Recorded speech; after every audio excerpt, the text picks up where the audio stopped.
Ladies and gentlemen, we're back live with more action from the 57th International Biel Chess Festival. Yesterday, the Guinness World Record for most played games within 24 hours was shattered. But also today, it's going to be a big day because we will lose 4 players in the triathlon.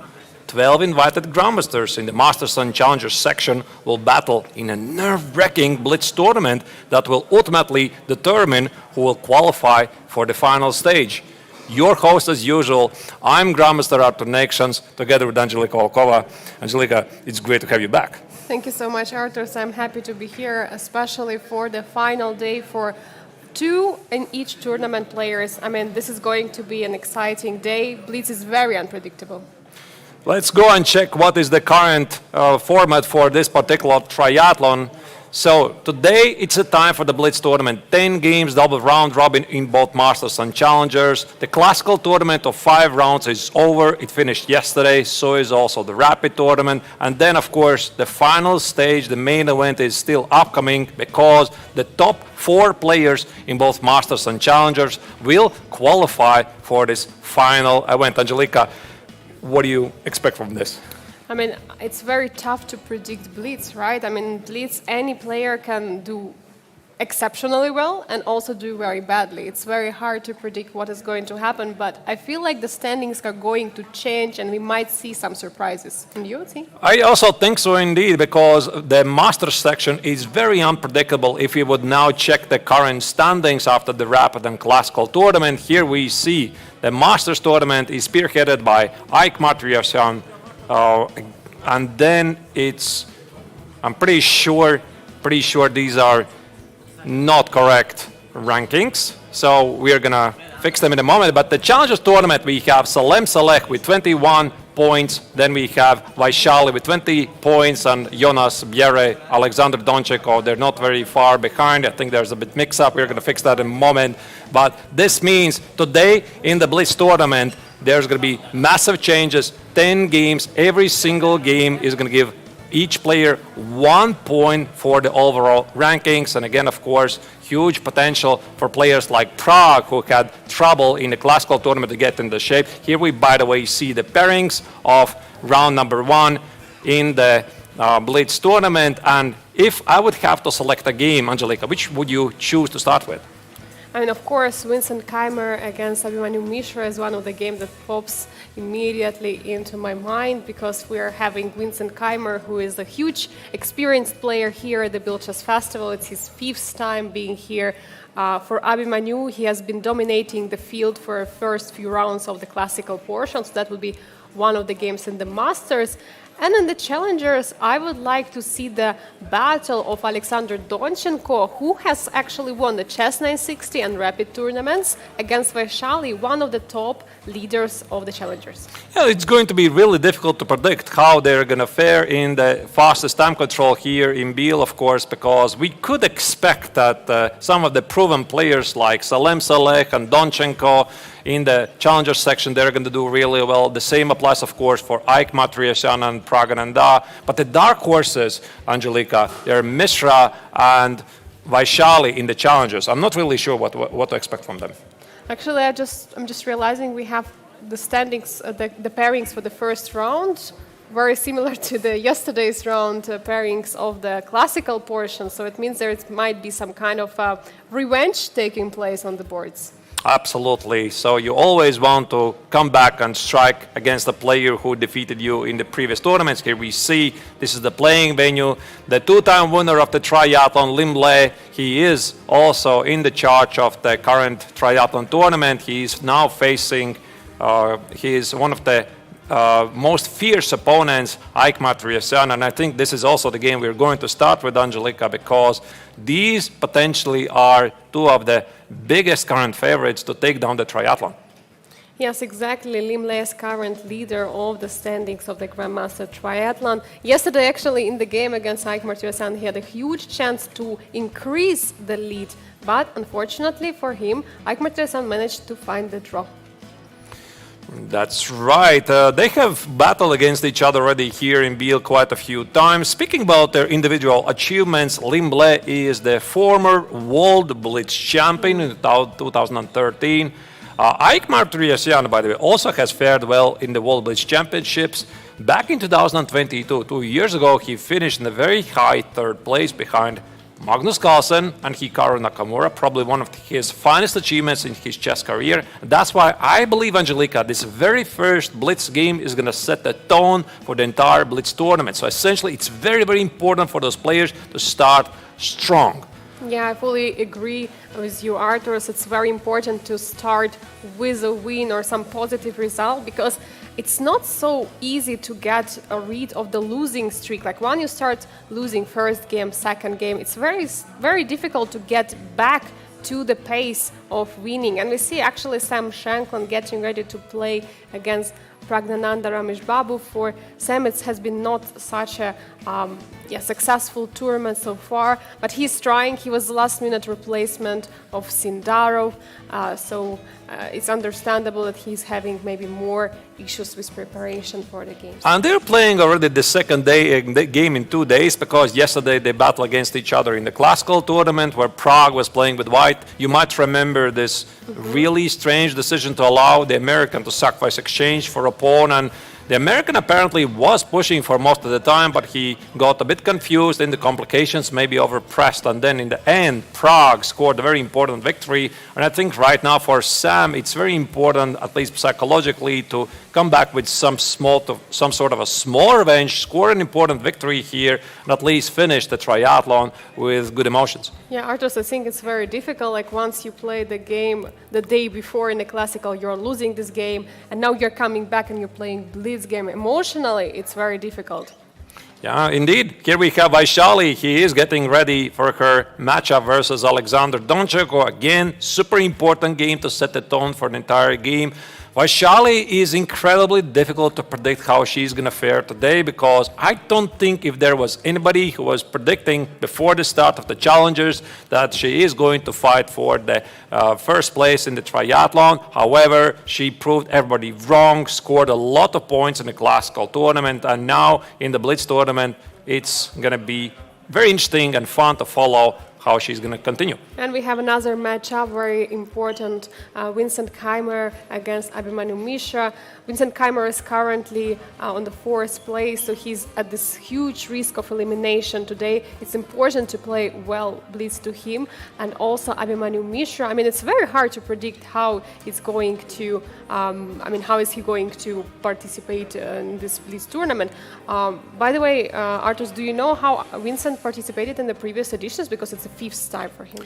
Yeah, he did. I checked some of the previous editions of the Blitz tournaments of the triathlon, and of course Vincent is, despite the fact that he's one of the youngest participants, he has played here in Biel already several times. In last year, so we had 2 players also who are playing this year as well. Last year, Liem scored 8.5 points out of 14 games, so he shared the 2nd place. Eric Geisy from India was the winner of the Blitz tournament, 10.5. He's not back this year. And Vincent had a very disappointing showcase with 5 points out of 14. Probably he's looking forward to improve it. And also, last year, Matriasyan was here in Biel. He did not play in the triathlon. However, he was playing in the Open Blitz tournament and won it with 11 points out of 13. So that's why it means that, of course, Ike, also here you see him on the screen versus Liem. He is in a great shape when it especially comes to the faster time controls. Yes, and the games are going to start in just a bit. That's the game we're going to follow. Liem, the current leader of the standings, again, Keymer Jayasyan, who is 3rd in the standings of the Masters tournament. It's going to be for sure an exciting matchup. We see a handshake, the clock started, and the game is going. All right, let's see how they're going to start it out. A couple of first moves. Let's see if we are going to get a lot of action from this game. Yeah, we see. We don't yet have it for some reason. Get there in a moment. Yeah, at the moment, yeah, here we see definitely the players already have reached the opening phase. This is, what is this? some sort of English Yeah, it was opening. started with c4, e5, yes, and then some pawns were traded on d5 and c4. Right, so players are apparently well within their opening prep. And also, I think, Angelika, that the accelerated time controls are usually good moments when you want to play some unusual stuff, when your opponent is not really ready for that. You want to play simple systems, easier to be carried out. That's why very often the highest level players, when it comes to openings in the BLITZ, they play something else. So here we see English, e4, d4. Here, the Vietnamese Grandmaster is fighting for the center, and then in the long run, trying to create something interesting at the king side. Yes, both players are carrying out the moves very quickly. Everyone is knowing the position. Some exchanges might happen now. Maybe queen is going to get exchanged, but I think, yeah, he's taking with the bishop. So he doesn't want to create so many exchanges in the position. All right, let's go to the bird's eye view and maybe have a view of what is happening in the other games as well, because maybe we're missing some exciting action from the other games. We're going to maybe select our favorite, continue, and from there see how it's going to unfold. Angelika, if you're spotting something exciting except of this game, Liem versus Aikmat Riesian, of course, is pretty interesting, but maybe there's something else that pops in your attention. I'm seeing the game of Jonas Biel against Marc-Andrea Maurizzi. There is some exciting that there a trade on the d4 happened. Also, there is a game of Sam Shankland against Praggnanandhaa, which is also very critical there. The trade of the bishop is being prepared. All right, without further ado, let's go back to the game of Liem against Aikmat Riesian. So we started with this game. I see it's pretty interesting. There's not a lot of crazy stuff yet, so the players are just starting out with the first round. So here we finally have the moves on the screen. So here, what we have here, 4 pawns versus 3 for white at the king side. Black is having a pawn majority at the queen side. Most likely the knight on f3 for white will have to jump to d4 at some point. If I would prefer somebody here, I would say, Angelika, it's white. I agree with you, and also there could be potential push of the f4 pawn later to break also with the e5. Many ideas. Also looking at the time, we see that the Ike using much more time than Liem in this case. And also it's maybe not so easy to push the black's pawn on the queen side, even though we see the trade and many moves are incoming. Yeah, there's a bit delay. So the team is working with that to fix it. So after knight e4 here, you see the white knight is heading to most likely f5 at some point, maybe push f4, knight f5, g4, and at the same time black has difficulties to find out what he's going to do with those queenside pawns. Again, super important game for the overall rankings, because it is Liem who is essentially battling one of the closest followers, Aikmat Riesian, two of the potentially strongest players here in the triathlon. And we see knight f5 has been played on the board. Okay, we don't see it yet on the live board, but we have seen it played by Liem. And he's for sure the one who is pushing. He's dominating in this position. It's very tough to find a way for black to find actually some plan, because those 2 pawns on the queen side are not pushing for long, and they're becoming a weakness. Rook a7 has been executed just now. So the Vietnamese Grandmaster is trying to apply some pressure at the queen side as well, essentially playing all over the board, but the Armenian Grandmaster is super solid. He's not going to allow nothing fancy to happen there. So still, I would suppose black is within the equality range. Yes, but it's so difficult to create some plan, and these pawns on the king side, they're very scary. This g4, f4 incoming, it looks very difficult to reply by Ike, but he is actually going for knight maneuver. Yeah, he's advancing the king side pawns to generate some targets. I would suppose also the f pawn at some point is going to be pushed forward. So it's pretty clear that here white is pushing, and Ike is just setting himself a goal, try to be solid, not to blunder anything. Clockwise, he's slightly behind on the clock. As you can see, 1 minute and 18 seconds on the clock versus the Vietnamese 1 minute and 37. The time control is 3 minutes plus 2 seconds. The break has happened. f5 has been played by Ike. He's trying to stop those pawns from pushing on the king side, and that's what he should do. There you go, attacking the rook on a7, pushing away the invader. Knight c8, rook a4 was just played. This is what you saw on the screen. White has a slightly better position, because ultimately I think he's about to create a pass pawn in the center. And there goes Riesian, counter strikes at the queen side with a rash b5 push. Yeah, he wants to go for a c5 and c4 and create a passer on the queen side. That's why he has a pawn majority. So now it is the two-time winner of the festival, Liem, who has to make a decision. Where does he want to go? Also, I see the pawn on c6 in some lines might be under attack, so that's why you have to be very, very sharp in the blitz games to calculate things very precisely, make sure you're not blundering things. So can you grab the pawn on c6, or this is a blunder? So Liem right now is trying to figure out the clock situation already approaches the 1 minute. There you go, queen sacrifice, bishop takes on b3.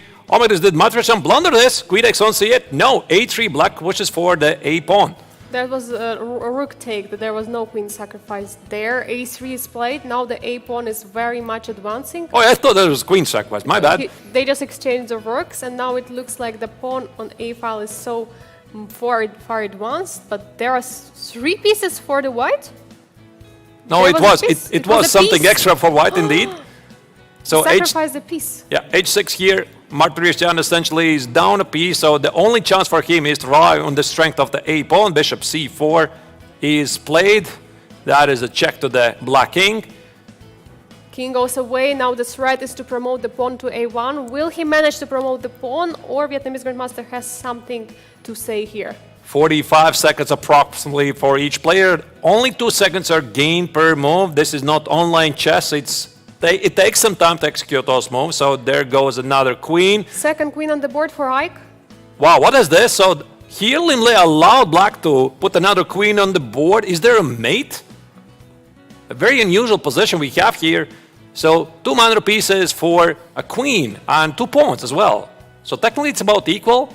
But there are many checks from white.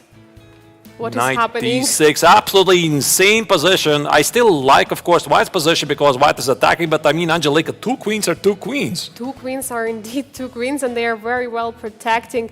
Knight takes on g7, taking the pawn, trying to open up the king, but it's not so easy. And now he's pushing for the e-pawn, another passer. Of course, black would love to trade the queens because then the position becomes easier to play. I suppose the position is about balance because 2 bishops and 2 pawns somehow should equal the queen. But the game is, of course, very complex, and you have only half a minute on the clock to figure out all the nuances. Bishop d5, Liem declines the queen trade. King h3. And now there is a check from black, and now there is idea of creating some checkmates. Maybe king has to return back, and the draw will be agreed. No! He plays g4, he marches forward. Now black is thinking about how to get the second queen to join the action. Check here, bishop h2, the white king is not in danger. King g3, where no more checks, and Ike Matrician attaches another queen. Wait a second, Angelika, I think that's a huge threat. Queen f2, if you can see this long diagonal, here Matrician is threatened to win the game.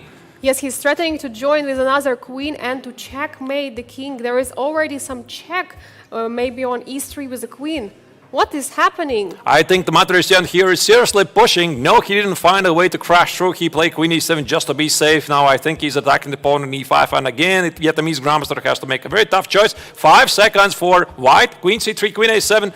I don't think they're going to repeat the position. No, of course not. Queen e1, queen e7, go back. I think he touched the king unintentionally. Yes, but he wanted to reach for a bishop. So, of course, I forgave him. Now, queens can be traded. Is he going to trade the queens? No, he is not. So he is still going to push it. I think that in general, black doesn't want to trade the queens because then the element of a potential attack is not going to happen. There you go. The queen again joins. So there is, of course, the possibility that black can try to flag white. And that's why it's very, very difficult here for the Vietnamese Grandmaster to lead the defense. As queen f3 and queen g2 is being repeated. No, and draw. Greater draw. All right, it's a draw. Such a crazy draw, oh my God. Let's go back to the bird's eye view and see what else we're missing from the other games. I think there's only, by the way, one game, which is Abhimanyu Mishra playing with black against Winston Keymer. So maybe even without that, let's immediately go to that game and try to estimate who might try to take down this game. We already have a couple of decisive games, as you can see, all over in both triathlons. And the game has finished, and as I see, the king's location implies that it was a draw. We have all games finished in the first round of the BLITZ portion of the Grandmaster Triathlon. Indeed, there's the incoming a lot of moves. So these 2 players started their tournaments with a draw. So draw is official confirmation. I think we are also going to get the results in a moment. In the meantime, maybe let's just make observations, Angelika. What did we just see in the first round? I mean, it was absolutely crazy game we had between Liem against Keymer. It was such a perfect choice to check out that game. I mean, Liem allowed Ike to promote the queen, and with 2 bishop, he managed to hold the draw. Yeah, absolutely insane stuff indeed. So, very, very thrilling action. Started rather peacefully. Also, I'm not really sure if we have time to review other games. Probably not really. But maybe we can see what were the results. Yeah, we can maybe call out the results, what happened in the games. So Salem beat Ihor Semenenkov in the Challengers tournament. Vincent Keymer versus Abimanyu Mishra. The game was drawn. Liem we saw versus Ike Matriyasyan. He also played a draw. Alexander Doncheko defeated Vaishali. So again, very important game to set the tone for the Challengers tournament. Then Sam Shankland, unfortunately for the American fans, lost again the second day in 2 days against Praggnanandhaa. So Pragg starts off with a strong start. Now Jonas Bull Bjerre lost with white color against Mark Andrea Maurizi. That's not the start that the Danish top player was looking for. Yeah, we have many decisive games, and that's what BLITZ is for. It's very important for the players who lost in the first round. Just try to rehabilitate, just try to focus on the chess, forget what happened in the first round, and try to keep pushing, because today is very important day for all of the players in Challenges and Masters, because today will be decided who is the one who is eliminating from both of the tournaments. All right, while we await for the start of the next round, here we go. We have the graphics ready for you. Just again, in case you missed it, dear viewers, these are the results. No, not yet. Sorry about that. I think we're simply going to select one of the games to go through it and see what happened in those games, because it was very, very tough to follow 6 games at the same time, or no. We're going to do it differently. We're going to make for a short break, dear viewers, and then be back in a moment to follow the action from the 57th International Biel Chess Festival of the Triathlon. The BLITZ tournament is underway. See you in several minutes.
And we're back, dear viewers, following the live action here from the 57th International Biel Chess Festival. Today, the Triathlon has one of the most interesting events, the BLITZ tournament in both Masters and Challengers. Here we are seeing the pairings of round 2. Angelika, which one would you like to follow if you'd have to choose? I mean, both pairings are very exciting, but I would choose the game of Salem against Alexander Donchenko because it's the battle of the current leader of the standings of the triathlon. And Alexander Donchenko, who actually did pretty well in the rapid tournament as well as in Chess 960, and he's a super good BLITZ player. All right, let's do that and now jump to the playing venue. Here we see, here's the Emirati Grandmaster getting ready for the huge game. Donchenko, in the previous day, he said he's really looking towards the BLITZ tournament because he was not really happy the way the entire classical tournament was running for him. So finally, at some point, he decided that if he's going to show where he can really make a significant impact on the overall rankings is going to be the BLITZ tournament. But of course, Salem Saleh is a highly skilled BLITZ player. Yeah, even though in BLITZ you're getting 1 point for each win, but there are double round robin here. So that's why you can get altogether 10 points if you win all the games. So this is really something what players are looking forward to score as many points as possible. So we'll see what the players are going to choose. They are seated. You can see a lot of chess fans getting there, ready. Of course, probably also they sense that this game could be one of the most critical matchups. Also, we can see in the hall there's a couple of other tournaments running at the same time. Everybody's getting ready for the pairings, checking their seats. There is a huge BLITZ tournament ongoing with many participants. On the background, you can see many boards where people also going to play. So it's really, we see actually Eric Rosen on the left of Salem, was hiding after him. And yeah, we're having really exciting events here at the Biel Chess Festival for all chess fans from the whole world. Players share smiles before the start of the game. They're in a good mood, of course, not only for Donchenko, but also for Salem Saleh and everybody else here. This is a special thing because BLITZ is something that you always treat as a fun event. You never know how it goes, and it brings a lot of action and excitement over the board. So here we're waiting for the start of the round. Players are nervous, excited, and can't wait to do it. Exactly, and both players won in the first round. Salem won against Igor Samonenkov, and Alexander Donchenko managed to beat Vaishali. So both players are now with the high emotions. Can someone of them win in this round and be at the lead of the BLITZ tournament? We'll find out just now. Salem Saleh already played in the GMT. I mean, back then it was the Masters Triathlon 2 years ago in 2022 when he had a pretty strong showing with 8 points out of 14. He was sharing the second and third place with Vincent Keymer. This year he's playing in the Challenger, so that's why probably he's one of the heavy favorites. We'll see if this is true. Exactly, and we see that also the games have not started yet because there are 2 tournaments ongoing as well. There is a huge BLITZ tournament where all the rounds are going to start simultaneously. We see a handshake, the clock started, and we see d4 on the board. d4, knight f6 are the chosen continuations. c4, play g6, king's Indian defense. Yes, sir. Wow. So d6, very sharp continuation. By the way, it's pretty interesting that Salem plays the same setup himself with the black color, which has a pretty good reputation to go for a direct attack. e5, or black counter-strikes in the center, and here the Emirati Grandmaster decides to close it with d5, followed by knight d7. Yes, and now there is an idea for white to play g4 at some moment to stop counterplay on the king side for black. Yeah, we see so many moves in play. So the a5 was played, stopping the b4 idea.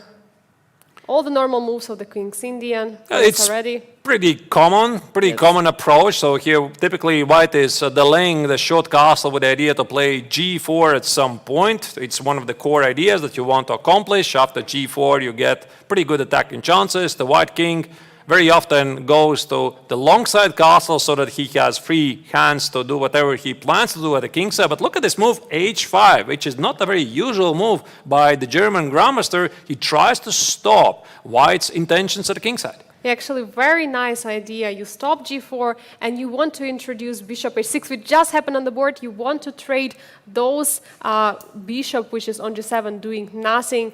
And we see a bishop trade, which is, of course, very good for black.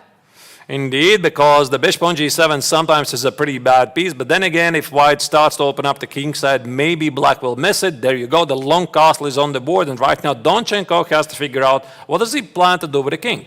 Yes, he might go as well to the short castle or to the long castle. It's a huge choice. The problem is, if he's going to castle short, there might be some attack on the king side. What is he going to do?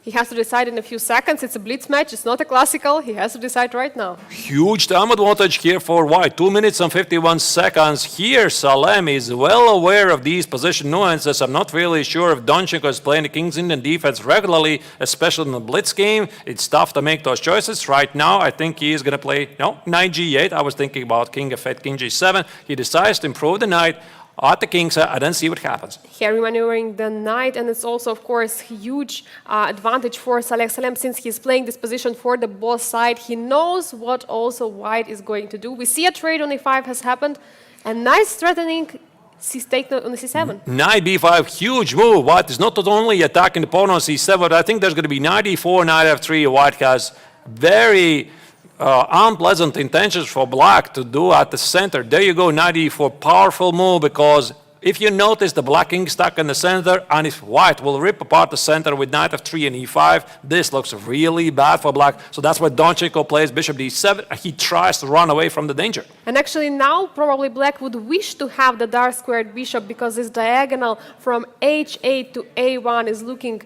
something what they could expose, but there is no bishop anymore. Queen goes back. e5 is an easy move, of course, so black has to accept the pawn on e5, and then after knight e5 castle long side, because you cannot take the piece on e5 because black would lose the queen. I'm sure Donchenko sees that right now. He's trying to evaluate. What does he do? Does he take the knight on b5? He's castling long, even an option. Not an easy choice for him. He's taking that knight because it was super annoying being played right now at the board. Will black long castle here? Yes, so he has to run away. The king side looks to be very dangerous, but again, after the long castle, you are seeing there, viewers, the pawn on a5 is something that causes black the major headache. So here he's trying to figure out what to do. Only 1 minute and 5 seconds, but look at Salem's clock, 2 minutes and 30 seconds almost. Huge advantage. He has to do something with the king because the rook is only one, targeting the king on e8. E takes d6 is a huge threat in this position. What will black do? Will black play knight e7 or long castle? Oh, he cannot castle long. The pawn on a5 is under attack. I'm not really sure what do you do here. Maybe his position already is hopeless, because you could castle long, the pawn on a5 is gone. There you go. He decides to sacrifice the pawn. I'm pretty sure that white is going to grab the pawn on a5 without thinking. And it's doing it. King b8 is the only move to stop from kind of checkmates on a8.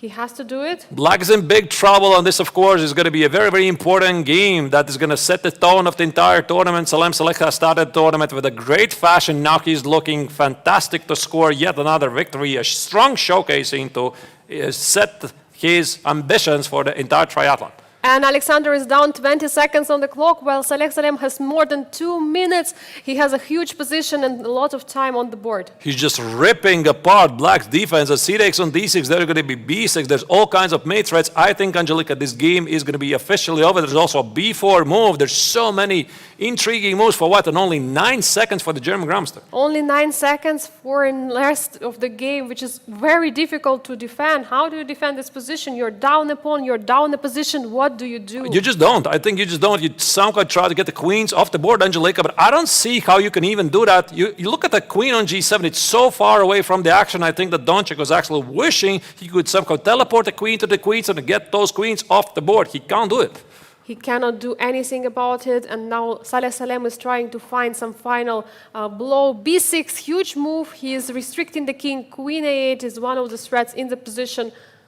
Rook E8 played very quickly. Black makes sure there's no mate on the board. Queen A8, King D7 already should be a decisive blow. Bishop A4, Queen B7. This is over, and Salem Saleh wins a spectacular game. Let's go now to the bird's eye view and see what else we could follow in the second round of the BLITZ tournament.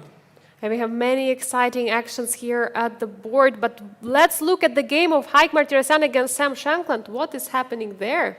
There is a huge attack. That's a good call. Let's go to that game indeed. And here, apparently, it is Sam Shankland who has the better position. At least if we try to estimate who is doing better, it is the American Grandmaster who has a very nice potential-looking king set attack. The Armenian's king on G1 is pretty endangered. There's an open G file, so we have a lot of moves incoming. 33 seconds versus 1 minute for the Armenian Grandmaster. And where is the Ike's queen? It's gone. The queen is gone for a rook. I think we just missed it. Apparently there was a blunder from the Armenian spar. The queen is gone, and this is quite a bit an extra material for the American Grandmaster. Yeah, there is simply a rook for a queen in this position. What is happening? And there goes White's strong attack. G3, there was a massive threat. The G file, there's knight f3 check, even a6. Shankland finds time to improve his king safety as well to get the annoying bishop on b5 away. There's knight f3, queen g4 threats. But this is the actual position we are getting right now. Apologize that the moves are getting with delay. So we're following the board live. Now we see the position, bishop has to go back. I mean, there is knight f3 giving a check. There are huge checkmate threats already. Queen f6, how do you stop checkmate? You don't. You simply don't. h3, avoiding all kinds of piece sacrifice here. f4, crashing through White's defense. Rook d3 hits the knight on f3, but I think there already should be a couple of ways to win this. So Sam with 25 seconds, I'm sure he's going to manage to do it. Now he pins the rook, c4, the final desperate attempt for White. Sam is just ripping apart defense of Armenian #1 player. Yes, I mean, this is absolutely unpredictable result if he's going to make a queen. So, of course, here, I think for Shankland, it's very important to try to simplify the position. Rook takes on g3. There you go. Rook f1 hits the queen on f6. There's many good moves. Queen g7 just to be safe. By the way, also notice the black king on b8 is never in danger. It can always escape to a7. The knight on e5 and the rook on g3 combined with the queen on g7 will decide the fate of the game affair for black.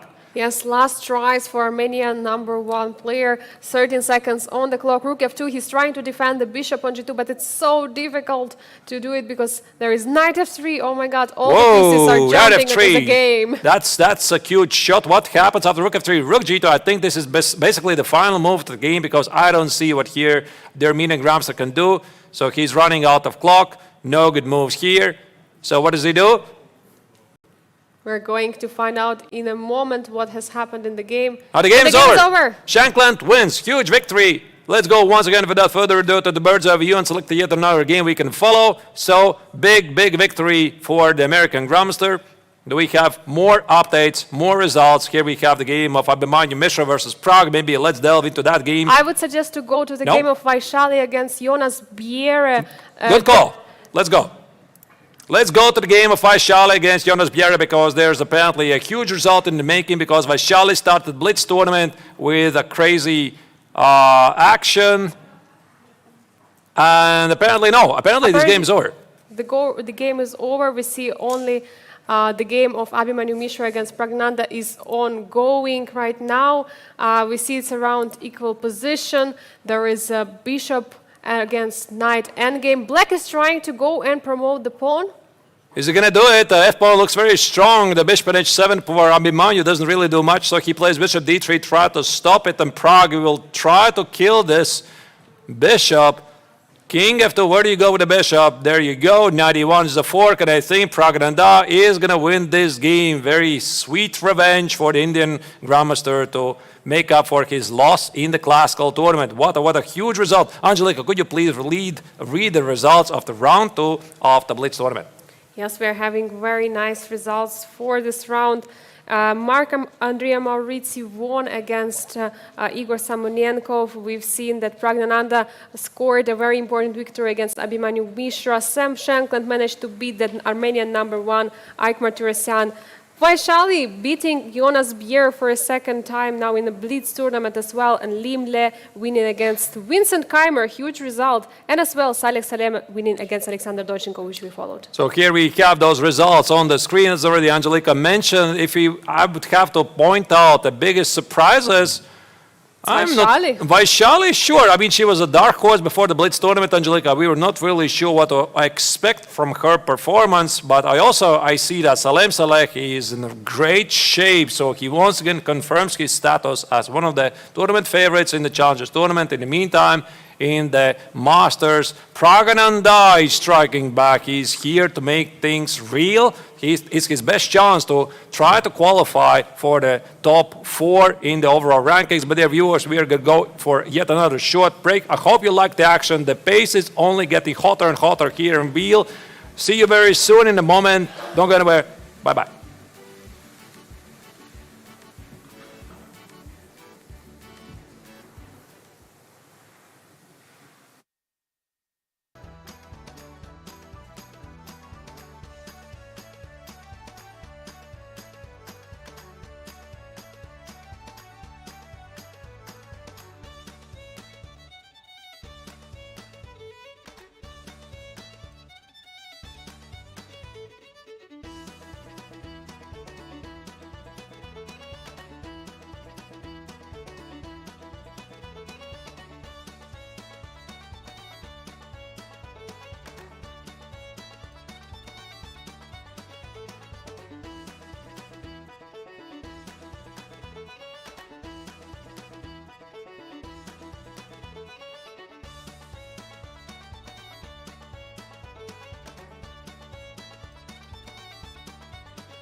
We're back live from Biel following the insane action here in the BLITZ tournament of both Masters and Challengers Triathlon, which will determine who will qualify for the final stage after today's BLITZ tournament. And here we see the round 3 pairings in both Masters and Challengers. Angelika, so far in both tournaments, it's been a very strong start for Praggnanandhaa in the Masters section. He was looking for this break because he was suffering previously. Now he has a clutch matchup versus Ike Martirosyan. In the meantime, there's also a huge game in the Challengers. Maurizi show a strong start with 2 points out of 2, and also Salem has won his game as well. Yes, and we are going to follow these games more closely. I think the match of the round is Praggnanandhaa against Ike Martirosyan. We will see if Praggnanandhaa can keep on scoring wins and if Ike manages to rehabilitate after losing his game against Sam Shankland. Let's go to the full screen there and see what is happening there over the boards so that we can make some predictions what is happening in the games. Here we have the game Jonas Bjerre, who has had a rather terrible start. A couple of losses in a row, so this was not the way he was looking for to start his game. He's going to play against Salem. Then we have also, there's the very, very important game, Ike Martirosyan against Pragg, and Pragg feels blood. He has scored 2 victories in a row. He wants to qualify for the final stage. Yes, exactly, and we are going to see what these players prepared for the round number 3. The action is happening, everything is happening so quickly. We see all the viewers sitting behind, exciting for the upcoming match. I think this is one of the central matches of this round. I think Pragg also is feeling angry a bit, right? Because he was trying his best chess. It was not working. He won the Chess 960 tournament, so it felt that everything was going all right. However, no, in the Rapid and the Classical, it was very disappointing for Pragg. It also cost him the place in the top 10 rankings. He's out of this right now, out of the live ratings at least. So right now he's feeling, at least in pace, showcasing some of his amazing skill abilities. Not sure what's going to happen here, so we're going to have to find it out. We're going to get our answers in about 10 minutes who's going to win this game. And meanwhile, we see on the right side behind Ike Martirosyan is Alessia Santiramo, the streamer, and she's also playing this tournament in the BLITZ, in the Biel Chess Festival. Maybe someone recognized her. She has the best place in the hall, of course, to follow this game live. So here we see Ike is super serious. He's trying to probably recall what kind of setup could his young opponent play. Here we see Liem getting ready against his game versus Mishra. Liem had a good start. He had 1 victory and a draw in the first 2 rounds. For Mishra, it's only half a point. Now he plays for black. And we already discussed this, Angelika, at the very beginning. It was very difficult to predict how Mishra is going to play here in the BLITZ tournament because he's technically rated only 24.49. That's his BLITZ ELO rating, but with youngsters, you never know. Yes, exactly. You never know. So, of course, for Liem, it's very important not to underestimate the player and just to go all in, especially knowing their game from the classical portion. We see current standings of the Masters and Challengers, and Liem is keeping the lead in the Masters, while Salem is also having 2 points advantage over Vaishali. And at the moment, Pragg has overtaken Vincent Keymer for the top 4, so already we have a change. And at the moment, it is the German Grandmaster who is behind the line, so he needs to up his game and show that he is there to be able to qualify for the top 4. Then in the Challengers, Salem has extended his lead over Vaishali. Donchenko is climbing behind. For Bjerre, it's pretty disappointing. He already is falling behind for how much is it? 8.5 points, if I'm not terribly wrong. Exactly, and yeah, we're having some major changes so far. And as Praggnanandhaa is the one who scored the victory in the Chess 960 tournament, even though he has 14 points as Vincent, he is overpassing him. Mauricio is just enjoying the tournament here. I don't think he even has any realistic chances to qualify for top 4. He is lagging behind quite a bit. As you can see, he's behind Jonas Bjerre by full 5 points, not to mention the other players as well. But he's just going to have his day, enjoy it, and, of course, leave the triathlon at least with positive emotions. So, unless he scores 8 points in the next round. Yeah, but I mean, of course, his opposition also would have to lose a lot of points. I don't really think it's possible, but you never know. Here we see this is the game of Maurizi. We just talked about him. He's thinking about his game versus Vaishali. I think Vaishali actually was winning both rapid games against Maurizi. here in Biel, so he is looking for some sort of revenge to show that he is capable to score a very important, at least, victory here. And recalling their classical match, I mean, how crazy was that? Vaishali sacrificed in exchange. So their game were very, very creative, and that's what we are looking forward in BLITZ as well. Vaishali, who actually has just won against Jonas Bienne, so one of the top seeds of the tournament, another upset also in the BLITZ, which is probably something not so easy to achieve.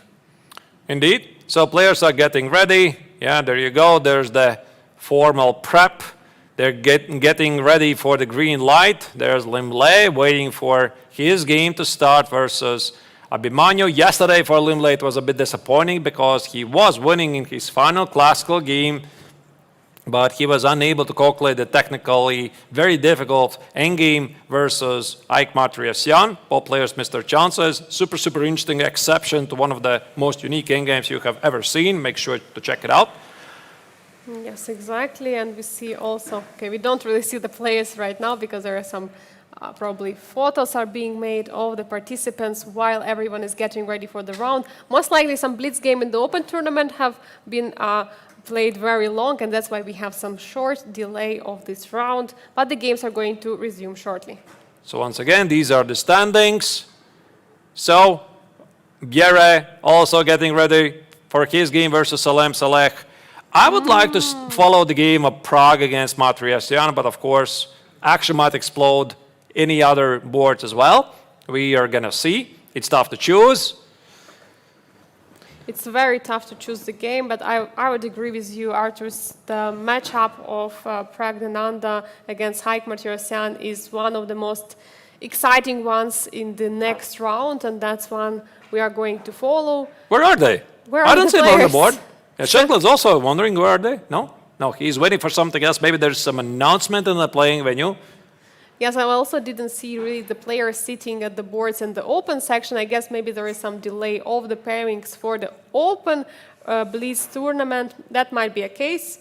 I think they're trying to sync all of the tournaments to start at the same time because, of course, the main event of the 57th International Biel Chess Festival is the Masters and Challengers Triathlon, the BLITZ tournament, which happens today. But there's also other BLITZ tournaments happening at the same time, and that's why they want to sync it to start, the round start at the same time, not to disturb some other players who might be still playing. Of course, and that's why the GMT players are currently waiting patiently for their round to start. Many viewers, everyone is probably waiting for the pairings. We're going to see the game shortly, but actually, yeah, recalling the games of Praggnanandhaa and Aik, I believe in the rapid, it was in the chess 960 rapid, it was Praggnanandhaa who scored the victory against Aik Matriasyan, but in the rapid, it was a draw. So here we have Semenenkov, who is waiting for his opponent, Donchenko.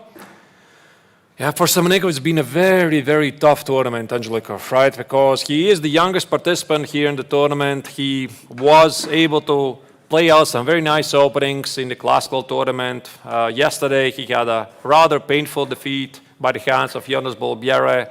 So probably a tournament, at least result-wise, to forget, but still a valuable experience. Well, Donchenko just lost his game against Salem, so he desperately needs the victory here. He desperately needs a win for sure, and in order to fight for the top ranks to qualify in the final stage of the Grandmaster Triathlon for Challengers. We see finally Praggnanandhaa against Aik Matriasyan. Both players arrived at the board. So he removes the jacket. You know, this reminds me of this very famous scene when I believe it was Michael Tal playing against Paul Keres a long time ago, two chess legends, and Michael Tal sacrificed a piece, and then Paul Keres stood up, removed his jacket, sat down, accepted the piece sacrifice, and successfully defended. And after the game, Michael Tal famously joked, I mean, I expected everything, I calculated everything except that you were going to remove the jacket. That's something what was missed in the calculation. We see a handshake and the games are starting. We see d4 on the board. It would be great to see the players in the full screen. Here we see, wow, Bishop g5, Trompovsky. Not a very popular weapon you often see in classical rapid chess, but that's why this is Blitz. Here you go. We have a very nice zoom. We can follow it. Trumpovsky sometimes is quite similar to the London ideas. They're pretty popular. So white just brings out the Daxwa bishop, puts the bishop on d3, secures the center with c3, and is looking for some simple kingside attack. But Ike plays it very quickly, so it appears that he knows this particular setup pretty well, which probably is not a big surprise because he's a big blitz specialist. Yes, of course, and we see a4 being played immediately, trying to challenge the black. a6 is very flexible move, so that in case of a5, there is going to be b5 played. c3 and short castle. The players are finishing the development. We see so far everything is going to the plan. And knight e4, what a move. Now, d4, you can see that this Lasco bishop on b7 conveniently defends the e4 square. There goes the bishop trade, queen e7. Now it is the Indian grandmaster who has to bring up some answers to the question, what's he going to do with the knight on e4, trade it or leave it alone or try to get rid of it? Yeah, a huge question, especially knowing that light squared bishop for black is very nice on that diagonal. And we see that he's not doing it, but he's threatening to capture a pawn. Will black play f5 and secure the knight? No, he just trades on d2, knight x on d2. Now the question is, does he want to take the knight? Yes, he does. This also opens some potential possibilities for white to push in the center with e4 or 4. I think white's play definitely should be somewhere in the center or the king side. There's nothing happening at the queen side, and now it's Matryoshyan who is thinking about the e5 push or c5 instead. And he's going for a c5, instantly striking in the center. The king is still in the center for black, but it's okay. He can castle the next move. And f4, some kind of a stone wall being played by Praggnanandhaa. A great stone wall, indeed, Angelika, because usually white has this terrible Daxwa bishop on c1. That's why Trumpovsky sometimes transposes, and there you go, f5, a double stonewall position. We have stonewall accepted. We have both players are going for this very nice squares on the e5 and e4. Most likely both of the knights are going to be placed there, and c4 grabbing a center on the queen side by Ike. Easy game by Ike because now he is planning to start a queen side attack with b5, b4, trying to generate some targets. For Pragg, again, it's pretty similar. Just play rook g1, play g4, play for the attack, and especially in the blitz time control, it's much easier to attack the king. But look at the bishop on b7. It's standing on the squares on which pawns are standing. Is it going to be an issue for Armenian #1 player? b4 is a big move, Angelika. He tries to slow down black's intentions at the queen. So now the question, do you take en passant? No, Ike doesn't. And this means he's going to accept a passive defense. I do not like this move because now white can simply close the queen side, Angelika, and focus entire army for the king side attack. But what to do with that bishop on the c6? Maybe it could remaneuver somewhere on the e8 to get into the play, because I don't like this bishop for black. It's terrible. It's terrible. Bad. 8x on b5, that is a bit surprising. I would have thought that Pragg is going to close the queen side. He was not really sure if with the king side it's going to be enough. Queen b2, he's now battling for the open a file. And then maybe at some point anchor the knight on e5. And now queen is joining the battle. h3 prophylactical move, and also potentially pushing for something like g4 on the king side. So he's trying to play on both sides of the board. Keep the a-file open, threat with g4 for Matryoshyan. It's a bit unpleasant. Rook a4, big move. He's offering to take on a4, and then black would fork himself a pass pawn. Yes, actually a huge move right now from Ike. What will Pragg do? Will he accept this trade of the rooks? I don't think so. You don't want to allow that protected passer happening there. But on the other hand, there are going to be protected passer for white on b4. Matryoshyan is a bit faster. Rook a3 is played by Pragg. I think this is also going to mean that here black is going to take over the a-file, rook a8, queen b2, and now what? Now rook a4, next move. Or maybe knight b6, knight a4. Still, it doesn't solve the problem of black's last square bishop. What do you do with it? Yeah, as here, Sona Timex here on chat says, poor bishop for Ike. I completely agree with you. Yes, very sad bishop on c6. Let's see what he's going to do with it. He has to protect the rook right now. Rook on a7 is being under attack. Queen is coming in. Queen protects the a-file. There's a fair chance that both rooks are going to disappear at the a-file. And here, Pragg's only hope to do some serious damage is to open up the king side with a timely executed g4 push. Let's see what's happening. Bishop is coming back, so now he's not allowing rook a4 ideas anymore. Now, what will Ike do in this position? The bishop is very passive. His pieces are also not so active. What to do? So bishop d1, I guess. So white tries to improve his bishop first by positioning it on c2. I don't think that Pragg really wants to trade the queens. We are going to see that, of course. The There queen you b8 go. was played, now king f1, bringing king to the action. Trade of the rooks has happened on the board. It would be probably good to see it on the big screen, the board of the players, so we can see it closer, what is happening there. Yeah, so there goes the Pragg's knight on e5. He tries to get to some weaknesses here. White king is approaching the queen side. I suppose he wants to relieve the queen from its duties. Pragg wants to put the king somewhere on b1 so that he can position his queen at the king side. Yes, exactly. And here, knight coming to e4. Both knights are located on the perfect square. The question is, can white break through? Can white do some damage? Because it's the black's bishop who is suffering big time on a8. Bishop c2 was a great move. So white was already threatening to trade off black's knight on e4. There you go. There are the moves incoming. King d2, king e1. So what's going to happen? Is Matryoshvili going to be able to hold this position, or Pragg is going to score his third victory in a row? So the king already is at the queen side, trying to make sure that black cannot crash through at the queen side, and then use this queen to do some good at the king side. Yeah, Pragg had a very long journey with the king all the way to b1. We see that the hike is trying to introduce knight into the position, bringing knight most likely somewhere to the a4. g4 break has happened by Pragg. He's trying to break in the king side, but now queen is coming there. Maybe queen h4 is an idea. Queen h4 is definitely a big idea, so Pragg needs to make sure that black cannot cause some problems there. King b2, now here white positions the king to make sure nothing ever happens at the queen side. Now the queen is ready to join the action on the king side. Now Ike goes back, queen a7, rather surprising move.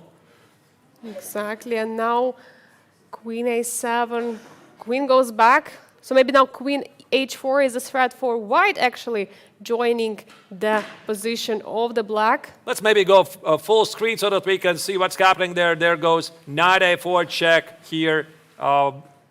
Here we have still the same game, of course. Full screen, Pragg versus Ike Matryoshvili. Knight a4 was just played by the Armenian Grandmasters, so the players have about 40 seconds each. White is pressing, very easy position for Pragg. And Ike is desperately trying to hold on and not to make any big decisions. Queen g3, great move, Angelika. I think White is trying to play h4, h5 to generate some targets. Yeah, huge attack on the king side for white. I mean, how do you defend this position? I mean, I think Ike is in trouble. How do you protect from h5 move? You have to do something with your king. So I think what Keymer Matryoshvili wants to do, he wants to put the queen on a7 and play knight a4 check, somehow crash through. White's chances at the king side are not guaranteed, so here also Pragg needs to make sure he's not blundering anything at the queen side. Exactly, and we see queen f6 was played, trying to protect the position, but it's so difficult. Queen h4, is it possible to bring the queen there for black, or does it make any sense? Knight a4 check. Big decision. Now black forms a passed pawn, but I think the white king already can go to h3, and also white has formed himself a passed pawn at the b file. Exactly, and also we see that there is going to be a huge battle of the knight and the bishop. We see that the bishop for black is very passive piece because all the pawns are located on the light squares, and knight is a piece which is dominating over there on the e5 Pragg is square. making a progress, only 9 seconds on the clock. Only 9 seconds on the clock. He's used to this time trouble. He's playing faster. He's getting every move 2 seconds. Queen g3. Queen What g3. do you play next? Now this is really dangerous here for Ike because the king is in danger. The knight on e5 is strong, and this unfortunate last square bishop on e8 is a poor bystander. G takes on the4 played very quickly. There you go, a couple of pawn trades we're seeing. King f8. King is trying to escape. King h3 has been played, stopping the pawn from running on the queen side. We see queen h6 has been played. That's a great move, trying to crash through what defense says. Pragg is running low on the clock, 4 seconds, 3 seconds. He needs to make a move. Huge idea of queen h1 and queen a1 checkmate is there for Ike Matryoshvili in the picture, but the queen's been traded off the board. Queen's got been traded, and now white has some difficulties to make a progress because, yeah, this threat of the black queen crashing through was a big one. Here we see the players are shuffling the pieces here and there, but I don't really see how white can make any progress. Unfortunately, that's what sometimes happens. Yeah, the knight on e5 is beautiful, but you need extra colleagues to make something good happen. And we see someone's here right now instead of the board, and the game has finished Shankland Another wins. win for Sam Shankland against Vincent Keymer. Last moves of the board, Alexander Donchenko against Igor Samonenkov are being played on the board right now. So we have a queen endgame here in the game of Alexander Donchenko versus Igor Samonenkov. Donchenko has 2 extra pawns. There goes the queen trade, and that's it. He is winning the game. The game of Pragg versus Matrosyan still continues. While is pushing forward, he just won the piece, but is this enough? Or is Black going to trade off all the pawns? I don't think Pragg can answer with d6 on e5. No, he does. There is no time to stop all the pawns. But now it's going to be just a draw, no? I think d4 Angelique is incoming. Now he's taking and d4 incoming, trading the last pawn on the board. That's what we see right now. And the draw is agreed on the board. Yeah, of course, it's a bit disappointing maybe for Pragg. A huge save for the Armenian Grandmaster. It was very important not to lose here and give even a greater momentum to the Indian player who has started very strong with 2 points out of 2. Now he's finally stopped with half a point. And I believe all the games, Angelika, are finished. Yes, we have all the games finished. So many exciting matchups. Maybe it's time for us to call for the results of the round number 3 of the Grandmaster Triathlon Blitz portion. We had a lot of exciting action in this round. So it is Liem versus Mishra who played a draw. There you are going to see those results in a moment on the screen. So that game was a draw. Alexander Donchenko versus Igor Samonenkov. Donchenko won the game. It's a very important one for him. Sam Shankland now is finally finding his space against Vincent Keymer, scoring, again, impressive victory. Bienne loses yet another game. He lost with the white color against Salem. And Salem, if my calculations are correct, Angelika, he's 3 points out of 3. He's all about business here. Pragg was finally stopped with a half a point. Very important matchup between Ike Matrosyan. And Marc-Andrea Maurizi continues his winning ways by defeating Vaishali. What do you make of that? This is a crazy matchup, crazy results we are having, and we still have 7 more rounds to follow. The action is going to resume with a more exciting chess. Are you enjoying this, dear viewers? We certainly are here. So we'll be back in a moment. This is 57th International Biel Chess Festival. We'll be back right after the break.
And we have had an amazing start in the BLITZ tournament of the 57th International Biel Chess Festival in the Masters and Challengers Triathlon, because today we are going to lose 4 players in the triathlon because there's going to be one more final stage with more classical games, but right now there's BLITZ. Angelika, 3 games are over, the 3 rounds are over of the BLITZ tournament.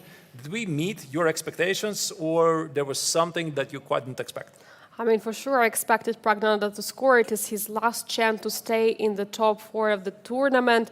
But what surprised me is that Keymer currently has half a point, and that actually Sam Shankland managed to score so many points, and now he's having 2 out of 3, beating Keymer and Heikmar Tyresen. Yeah, for Vincent, this is a very tough moment because only top 4 qualify in Pragg is all about business, and he wants everybody to suffer because his previous misadventures in the classical tournament.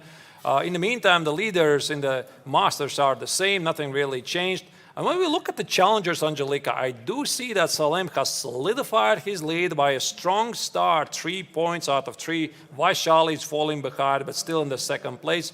Doncheko is catching up. However, I'm looking at Jonas Biel, Angelika. I think he's suffering right now.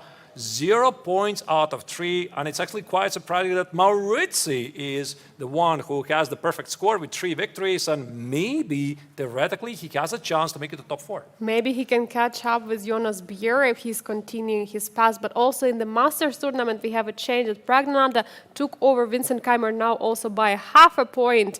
I mean, if Praggnanandhaa keeps on winning these matches, then we might see Vincent Keymer getting eliminated from the main tournament, and he's not going to be able to play in the final stage of the Grandmaster Triathlon. Here we see Vincent is getting ready for his game versus Pragg. The start has been pretty slow for the German Grandmaster. Last year he already played not really successfully.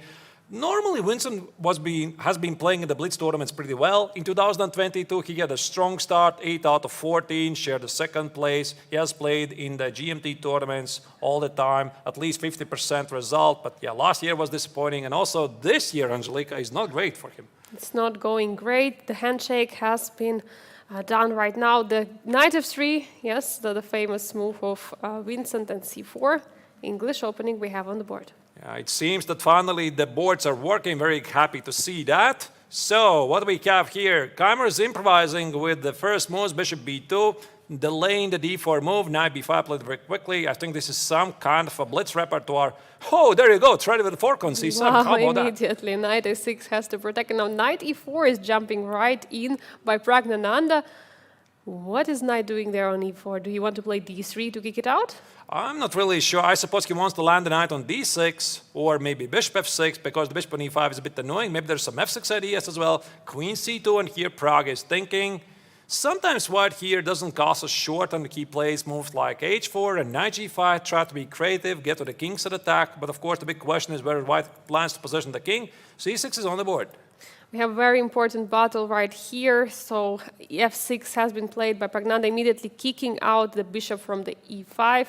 And he's going back to g3. Bishop g3. I like this choice by Keymer because now you see if black is going to take on g3, h6 on g3 is going to open the rook on h1, hitting the pawn on h7. I don't think Pragg is going to do this, but he needs to make a choice. The queen's on c2 is standing very nicely. That's why knight b4 is playing, immediately trying to challenge the queen.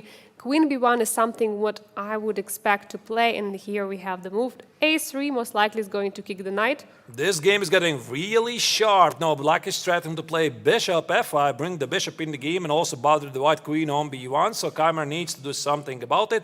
By the way, can you take on e4? That's the big question. I'm suspecting, Angelika, this is still a prep. Taking a knight on e4, there is no bishop f5 because there is a check on f6. Keymer is thinking. Yeah, Keymer is thinking about his choices, what to do. He's not really aware of this, so at the moment I think that Pragg has been slightly better in the opening phase. There you go, c takes on d5 is played, knight c3, d takes, knight e5, and we have a symmetrical structure on the board. Exactly, and now is the time for white to decide to castle or not. And he's castling short, of course, looks very logical, but computer somehow doesn't like it. Because there is a pawn hanging on c3. Short castle. Knight C3? Whoa, what just happened Wait, here? knight c3? What is happening? Knight x on c3, bishop c4 check, intermezzo check, and then try to trap the knight. Wait a second, Angelica. I think this knight is going to go back, no? What just happened here? So Pragg's thinking about, what about the pawn on c3? Can I take it? Yes, and he does it. Knight c3, bishop c4 check, king goes away, and now knight can come back to d5. What is happening? It was just a blunder of a pawn? I think it was just a blunder indeed, because I don't see how white can make black suffer because of this knight on c3. It's easily heading back either to d5 or b5 squares, so this knight is not in trouble. Also, as you can see, the white queen is under attack. I think Vincent here simply hallucinated something. That's not the start that he wanted. Yeah, that's not the start for sure. He wants, especially knowing their battle for the fourth place in the Masters tournament. Queen c2 is attacking the knight, but knight is simply retreating on b5 or d5. On d5 there could be a problem of rook d1, so maybe that's why knight b5 could be a move. Knight e5 is indeed played. Of course, the game is not over because white is only down a pawn, but this is a big psychological blow to the German grandmaster because you tend to underperform when you're blundering, especially in blitz game. I don't think at the moment Winston has a lot of confidence, but of course he's going to continue to fight on. Maybe think about some future ideas like knight h4, knight f5, try to use those weakened light squares. We'll see. And now Vincent is burning time trying to find the way to go. Will he play the rook on d1? Will he play knight h4? This is really already difficult for him because being simply down a pawn for no initiative is not something you expect from the tournament. This is too long. He's taking too long here. He should just make a move. This just shows how unhappy he is about this position, how he's playing in general. So he plays rook d1. Winston needs to wake up. And we have some attack on the d5 knight. Will bishop e6 be played? I mean, looks like a logical move protecting the knight. But there is a e4 very strong threat, so you have to make sure this doesn't work. So most likely Pragg's going to retreat with the queen to make sure he's not blundering the knight. Yes, queen a5, maybe protecting the knight on d5. Looks like a good move. So here Pragg is choosing about his continuations. 1 minute and 30 seconds on the clock. Still not a simple position. Maybe he's not happy to give up the pawn on d5 because if the queen leaves the d file, the pawn on d5 is gone. Maybe queen a5 indeed is the best move here to keep the pawn alive. But no, he decided to sacrifice the pawn.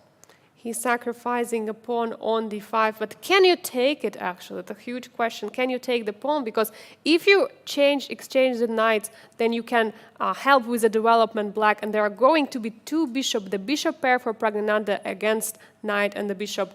Bishop on g3 is very sad for Vincent.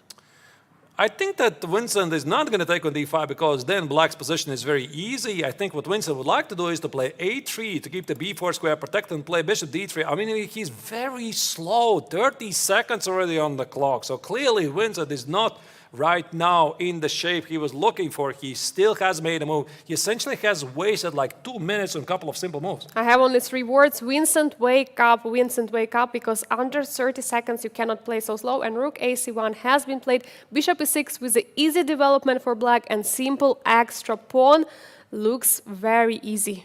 Queen e4, now here white is trying to play bishop d3, build a battery. That's why he decided not to take a knight on d5 because Vincent, of course, is well aware that in the blitz game you want to be attacking. Yeah, there's the feature chat. Vincent might be tilting. Perhaps this is the case because the previous round he was completely winning and he did not win it. So sometimes this can do damage.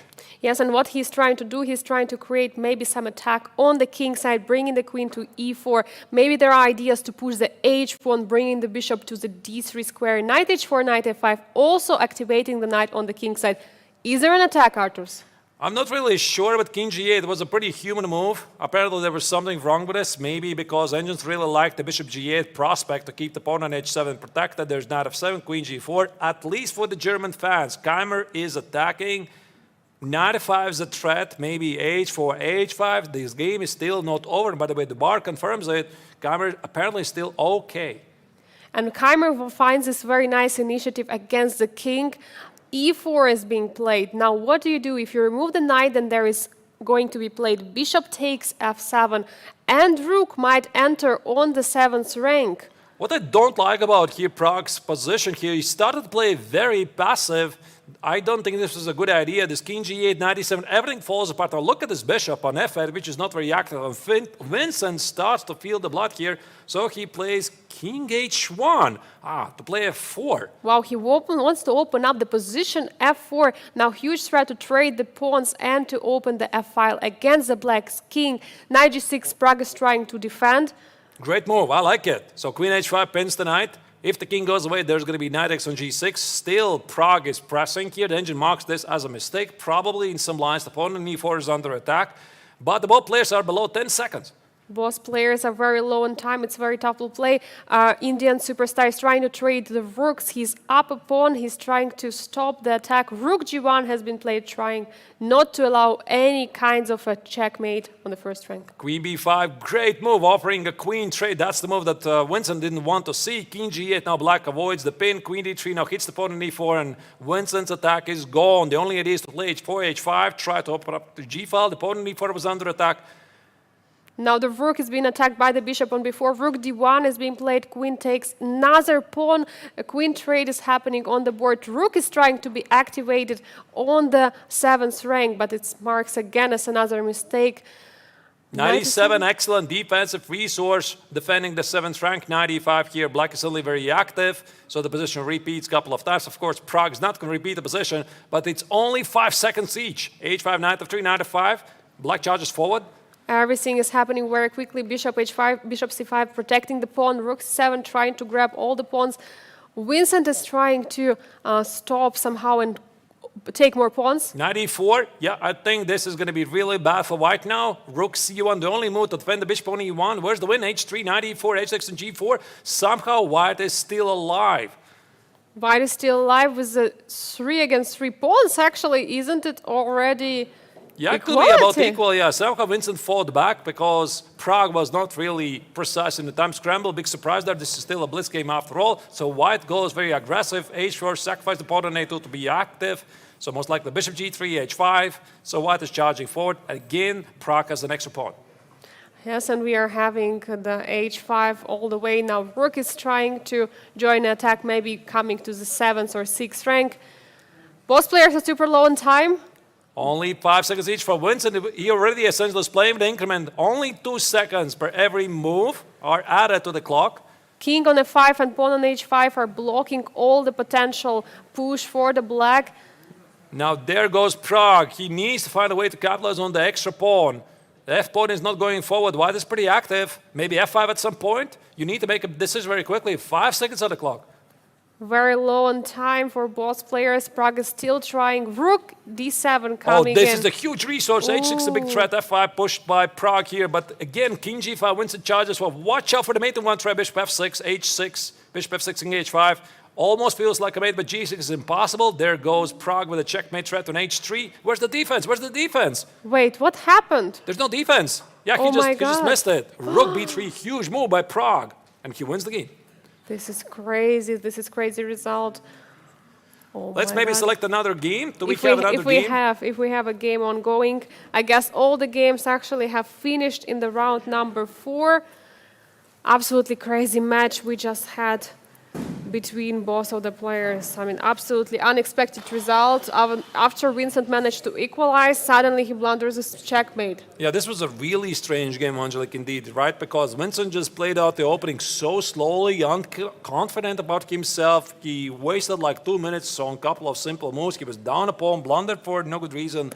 And then he fought back. He almost made it, but no, it was still Pragg. And the results of the current round are following. Triathlon managed to score a win against Abimanyu Mishra. We have Igor Samonenko winning against Vaishali. We have Praggnanandhaa. We just seen how he made the checkmate of Vincent Keymer. Salem won against Marc-Andrea Maurizi, expanding his lead in the tournament. Liem managed to score an important victory against Sam Shankland. And Jonas Biel, for the first time in the tournament, scoring his win against Alexander Donchenko. Super important victory. Yeah, but Salem selected 4 points out of 4. Is he going to be able to continue his winning ways in the Challengers tournament? We're going to have to find out after the break. This is a 57th International Biel Chess Festival. We'll be back shortly.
Welcome back, dear viewers. We're following the BLITZ tournament here in the 57th International Biel Chess Festival. The Triathlon has reached one of the most interesting parts in both Challengers and Masters tournament. The BLITZ tournament to determine who is going to qualify for the final stage. Round 5 is underway. Angelica, what do you think we can expect from this? I mean, there has been some unpredictable results already. We have seen some downfall for Vincent, losing few games in a row. I mean, we have an exciting pairings for this round. And the games already have started. There you go. Wow. So let's decide on which game we are going to focus in this round. So I would suggest we go with the game of Vaishali against Salem because these are the two leaders in the Challengers tournament. Salem has had a very powerful start so far. He has 4 points out of 4. In the previous round, he defeated the co-leader of the BLITZ tournament, Marc-Andrea Maurizzi, stopping his winning streak. The only player in both tournaments who has defeated everybody. Yes, and Vaishali managed to score only 1 win against Jonas Biel. All the rest of the game she lost, unfortunately, but maybe she can score another win in this game. Who knows? Look at that, 3 minutes and 14 seconds. So the Emirati Grandmaster is not losing time. He's gaining time with every single move. He's trying to accumulate as much as time he can. So for Vaishali, the start of the tournament has been a bit rough so far. She managed to chalk up a victory in the end, but it's tough. It's tough for her to keep the second place in the overall rankings, and that's why she really would love to score the victory here. And here we see on the board some kind of a reversed Bienne played by Vaishali. A3 has been played, A4 stopped, and knight B3, a typical idea from in the Bienne structures, attacking the pawn on the D5. Yeah, now the question is, how can White proceed? Because if Black will be able to play A4 and E5, this is a really great position. There you go, C5. Vaishali tries to keep the foot on the gas, applying pressure. Now what do? I think usually in these positions, Angelica, the knight stands well on C4, so I would imagine the knight on B3 is getting there in a moment. Yes, knight D2, knight C4 is one of the maneuvers for Vaishali in this position. And maybe also trying to push for the B4, one of the key ideas. And A4 has been played, stopping the B4 possibilities for White. Yeah, looks pretty nice, but the clock situation is not really good. 3 minutes and 18 seconds for Salem. He has more time than he has started with. Is he aiming for 4 minutes on the clock? That would be unheard of. I mean, he's literally spending no time on the position. It just proves he really knows this position so well, and it also applies immense amount of pressure on the opponent. Again, very quickly respond to 8x on B3 and passant. The knight is back on B3. Yes, so now huge question, is A3 pawn going to be a weakness as well as pawn on C5? Or is White is going to put pressure on this E4 pawn? I mean, this is a huge one. So here already bar slightly appreciates Black's position more, I suppose, because of those two nice and fancy bishops on C7 and C8. There goes E5.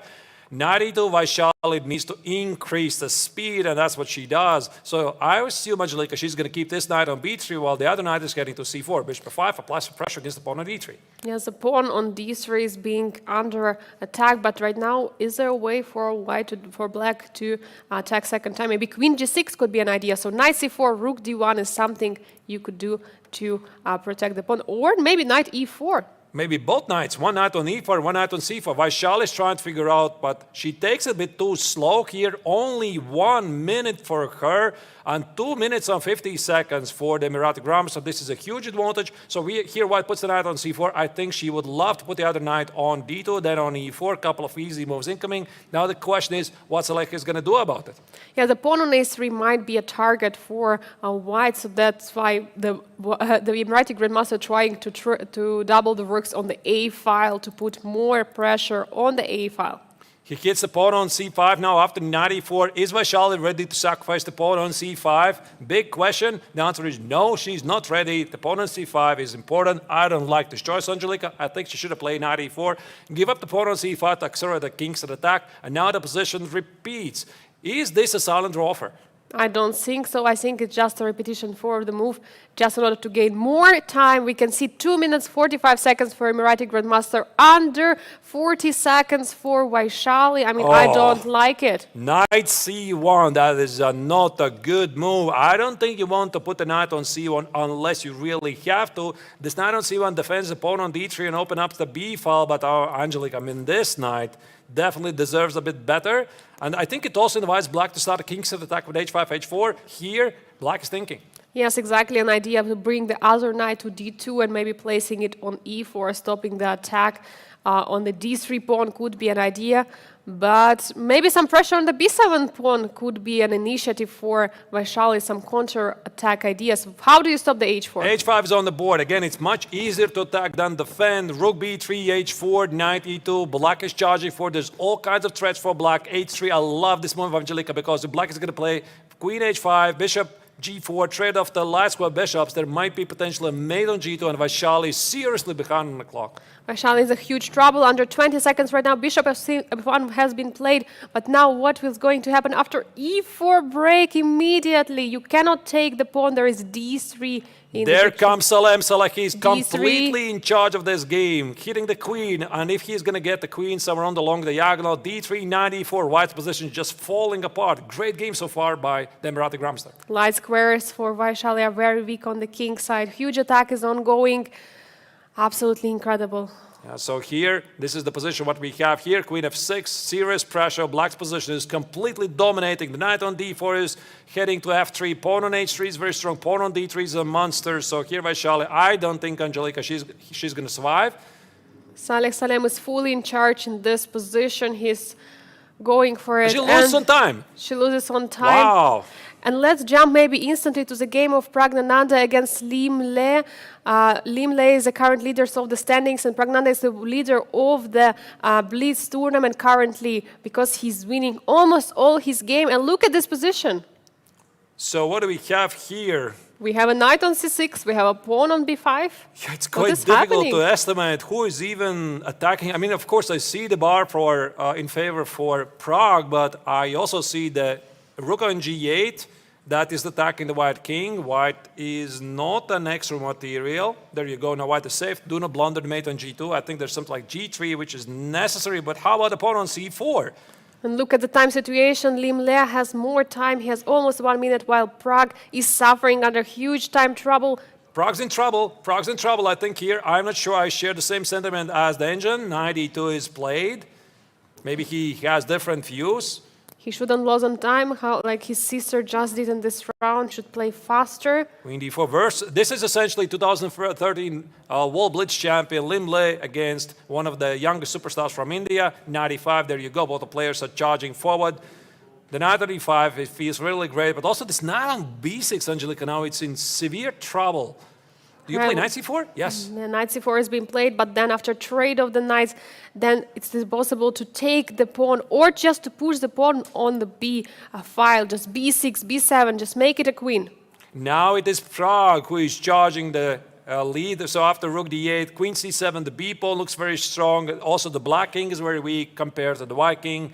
Now Pragg looks like set to score a victory here, but again, only 5 seconds on the clock. Black has slightly more. The check has been made, king g2. How do you create a counter-attack here? Do you play something like queen a1? But then you might be checkmated. I mean, you cannot do that much. I mean, queen a1 would be a great idea indeed. This is what was also Salem selects escape against Vaishali in the classical tournament. Move 40, you might remember the viewers. There goes black's pawn.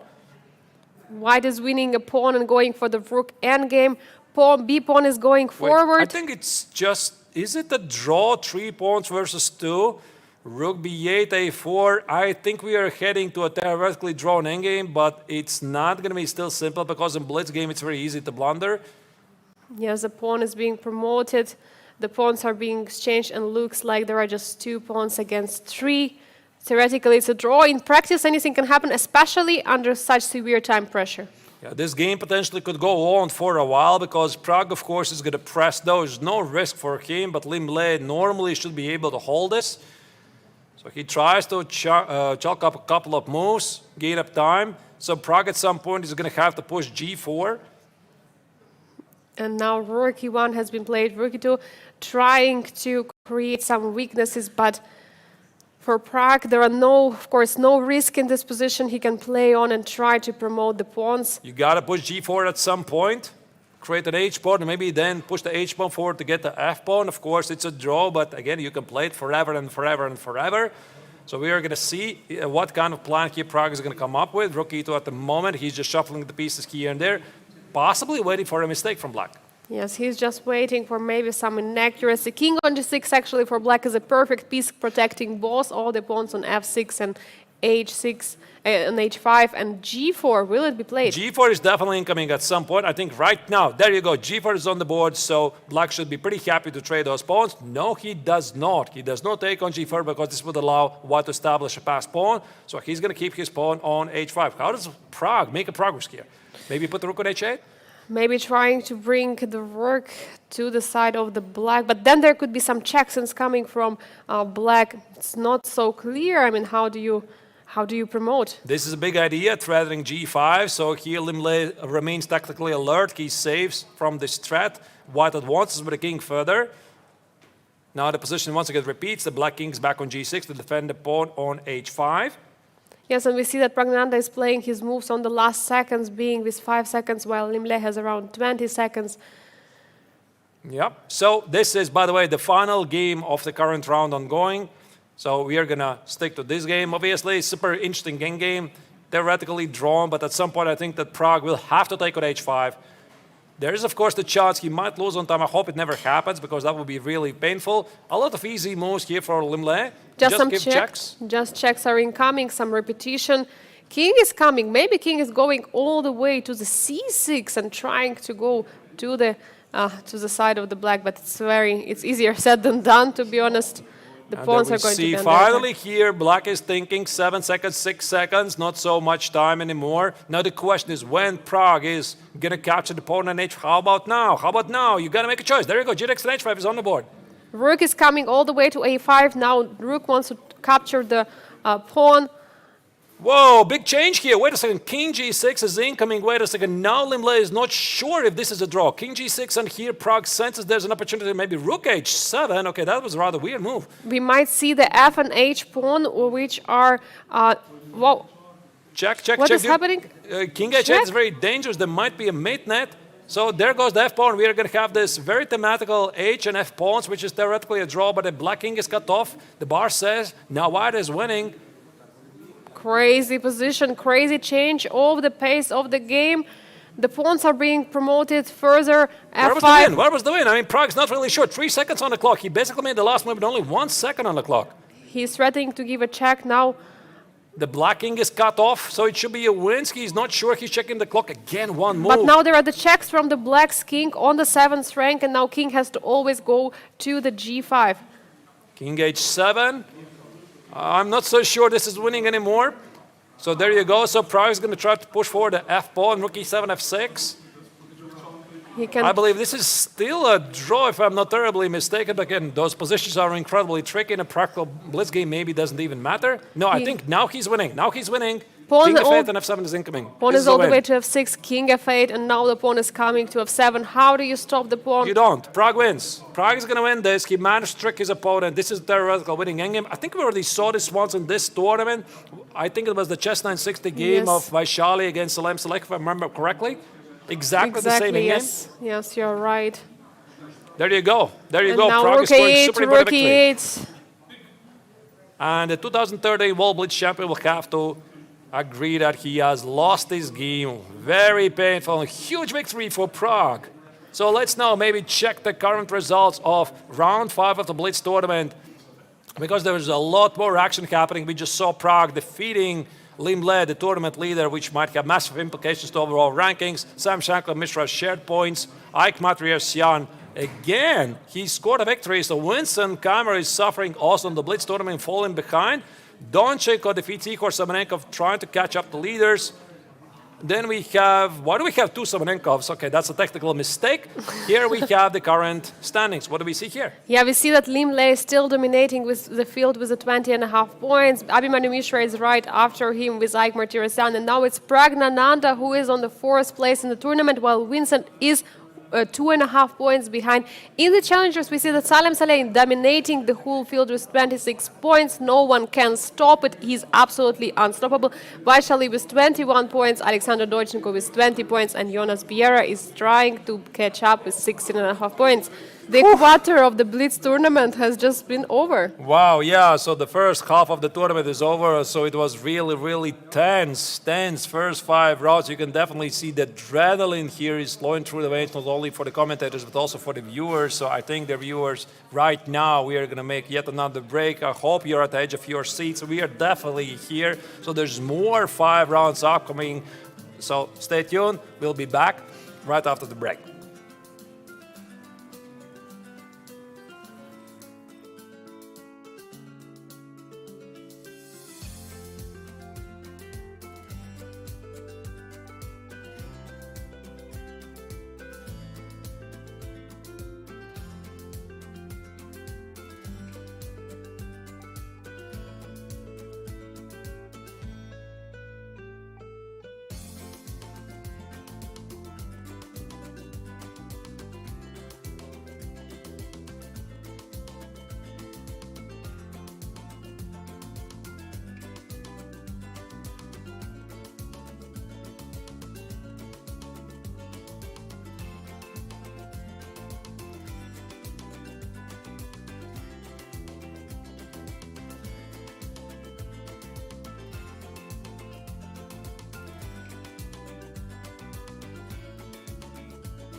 And we're back with more action from the BLITZ tournament here in the Challengers and Masters Triathlons at the 57th International Beaches Festival. Round 6 of the BLITZ tournament already has started. As you can see, a couple of moves have been played. So, Angelika, would you like to follow the game of Abhimanyu Mishra against Vincent Keymer? Because I think this game could be a critical for who is going to stay in the top 4 in the Masters. I fully agree. Arthurs, we are having some, upsetting results currently for Vincent Keymer. Is he be able to strike back right now? Because he desperately needs to start scoring points in the BLITZ tournament. And Abhimanyu actually also didn't have such a good time. He has only 1.5 points right now. Yeah, and this is essentially a repeat of one of the previous rounds games. Rook A2, I recall Praggnanandhaa played exactly the same line against Vincent Keymer, which was the game of the day. So I think there was a slightly different position, not the rook on a8 queen on c8. It doesn't really matter. So the players definitely have done their homework. Now Vincent tries to most likely go for a king set attack. He desperately needs the victory here. And also for Mishra, this is a super critical game because from the first 5 games, he only has 1.5 points. Yes, critical match we're having here for finally establishing who is going to go home today. We see c6 has been played on the board. What do we see here? Is there an idea to play knight h5 or knight f4 for black? Absolutely. I think this is one of the common ideas with knight h5, exchange sacrifice on f3, knight f4. This was exactly what Vincent Keymer already played in the aforementioned game against Praggnanandhaa. And that's why for Mishra, it's very important not only to focus on his own plans, but also do not forget what black is planning. c4, he tries at once at the queen side. He's trying to challenge the center of black. The pawn on d5 is being attacked. The problem for black, they don't want to take, not to keep those 2 pawns doubled on the e file. So what do? Probably you just keep the tension. I think I'll just go for the attack again. In the blitz game they use, it's much easier to be the attacker. So knight h5 here makes perfect sense. Threading would go for this exchange sacrifice on f3. We'll see what Vincent's going to choose. Instead, he decided to undermine some of White's potential weaknesses of the dark squares at a queen side. bdx on a5 was played by Mishra. Yeah, and we see that d4 has been played. Surprising move. I was not expecting that at all. Wow. Why would you close the center and close your bishop on a7, Arthurs? That is such a weird move. I mean, I do not understand. I mean, now this bishop on a7 essentially staring at the pawn on d4. If he positions the bishop on b8, now it stares at the pawn on e5. I think Vincent himself is wondering, why did I actually make this move? Yeah, was it a finger slip or how could I you do call not it? know. It's just not how you normally are playing. So I'm not really sure what was wrong with this knight h5 idea to go for the king set attack. He's just aiming for a different kind of position. Maybe he would like to trade the bishop somewhere on the queen side with the idea of bishop c5, bishop b4. But now queen has to be removed all the way to c7. And actually, it's white who can create some pressure on the b file, bringing the rook to the b1, b2, and doubling. White has a very nice position. Now, just as you said, double the rooks here at the b file, get to the pawn on b7. There's no counterattack for black at the king side. White can always improve things with something like g3, king g2, knight goes somewhere to g4, etc. Black lacks a plan. What to do if you don't have a king side attack here as black? I mean, it's so difficult. How do you passively defend this position? It's not something what Vincent has to do here, but at some moment there could be some b6 break. Could be. So here it is the German player who has to figure out what to do next. The knight on g6 doesn't do much. The knight on f6 feels pretty weird. So things don't really look great for Keymer. He really needs to step up on his game if he wants to stay in top 4, because he already is out of it, because Pragg is scoring 4.5 points out of 5 in the BLITZ tournament. He wants to have a good fight for the win of the triathlon. He had a terrible start in the classical tournament. So for Vincent, this is alarm bells. And here we see the rooks being doubled on the b file. The b7 is a huge target right now for white. Bishop d6 has been played. What is the idea? To bring the rook all the way to b8 to protect the pawn on b7. Yeah, also white needs to figure out how is he going to make a progress. There goes knight g4, trying to create some pressure. So after knight g4, white is hitting knight on f6. Vincent tries to keep the knights in the game. h4, h5. So at the moment, Mishra is playing all over the board. He's calling the shots at the king's and the queen's side.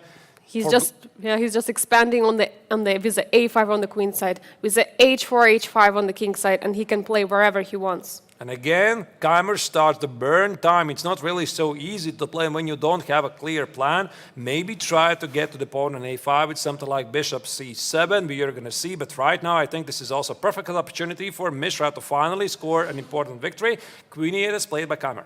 Do you feel like Keymer already emotionally lost this tournament? I mean, with all he moves he's playing, he's just making positions worse, playing this d4 idea, playing so passively on the king-queen side right now.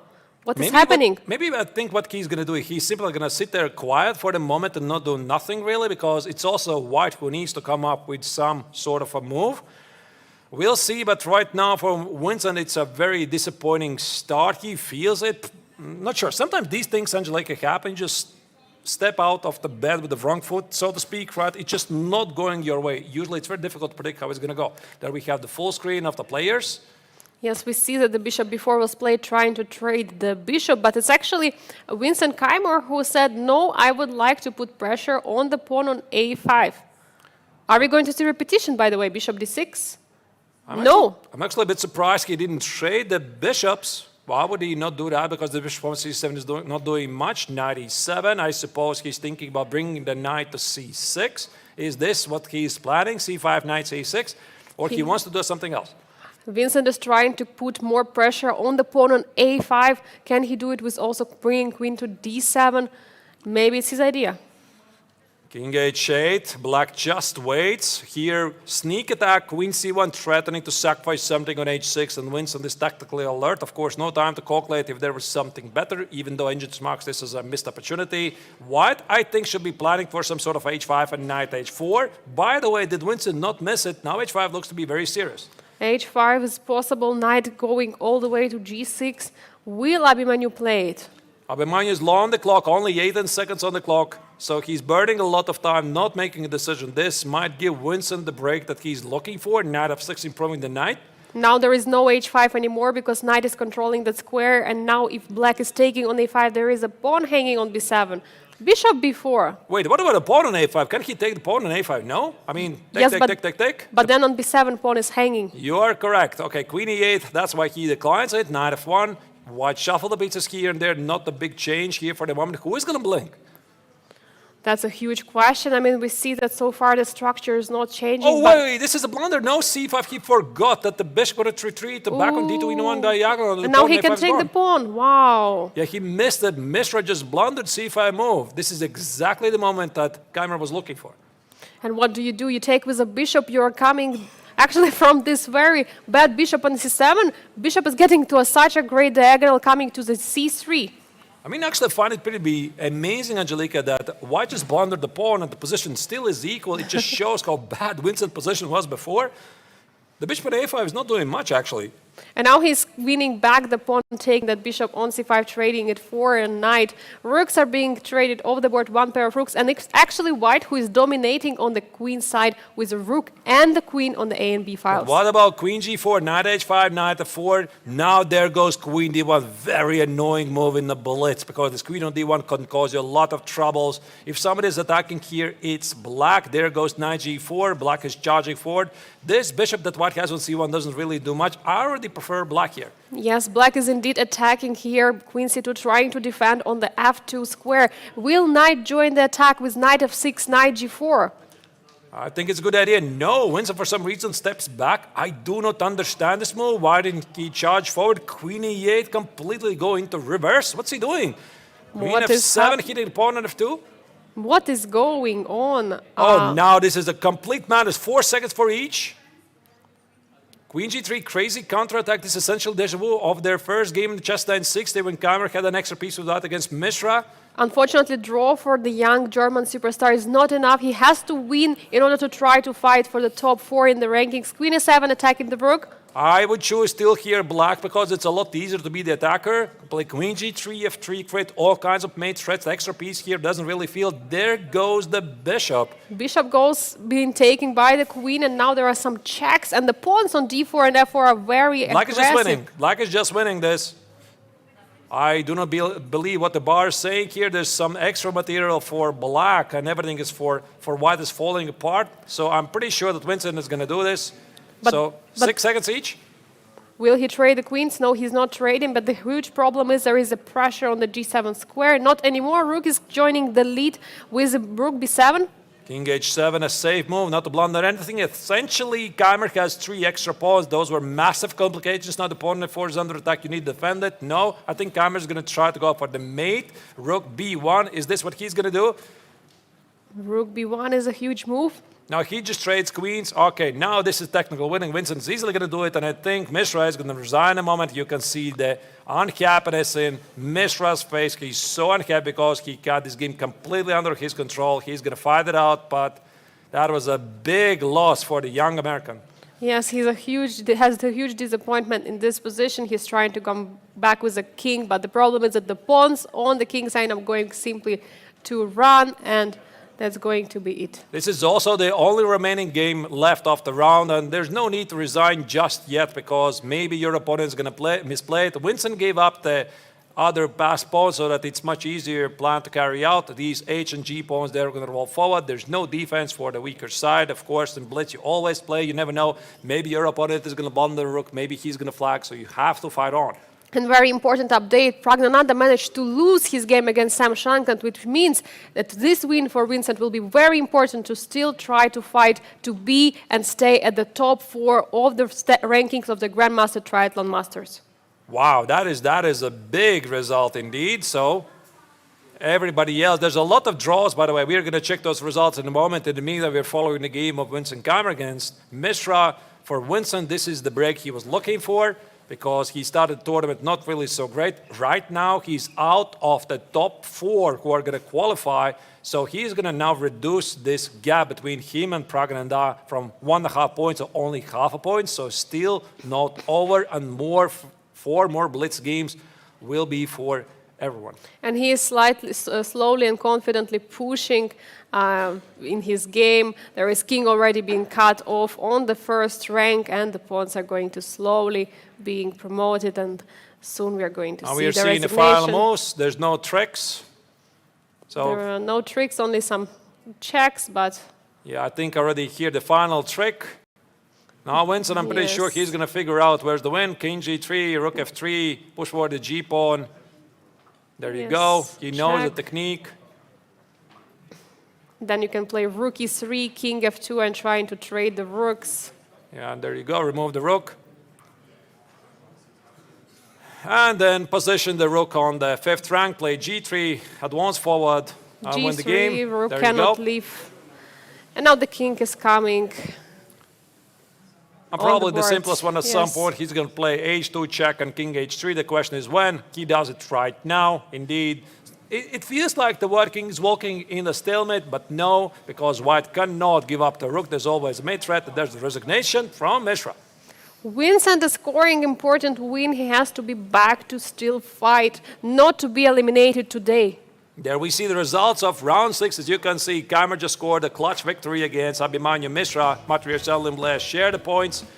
Praggnanandhaa loses a very important game for Sam Shankland. In meet them in the challenges, we saw draws, Igor Semenenko versus Salem Salek. Salem Salek finally stopped to a draw by one of the most unexpected opponents, so to speak. Vaishali against Alexander Doncheko was a draw, and Maurizi continues his winning ways against Jonas Bjerek, who is falling behind. Now let's check the current standings of both tournaments.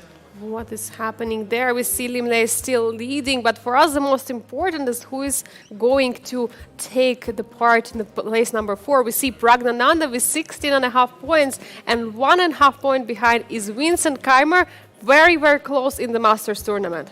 In the meantime, in the challengers, it's a huge gap between Salem Salek and Vaishali, already 5 points. But what I'm really interested, Angelika, is this 10-point gap between Salem Salek and Jonas Bjerre, because the Danish Grandmaster is already risking not to make it in top 4, because he can afford this gap to be more than 12 points. Is this really going to happen? We're going to have to find out after the break, because, dear viewers, we're going to recollect our thoughts for a moment. I hope you like the coverage so far. Here we see these are the these are the pairings for the next round. And if I would have to, Angelika, select one game we are going to follow the next round, can you spot which would you like to follow?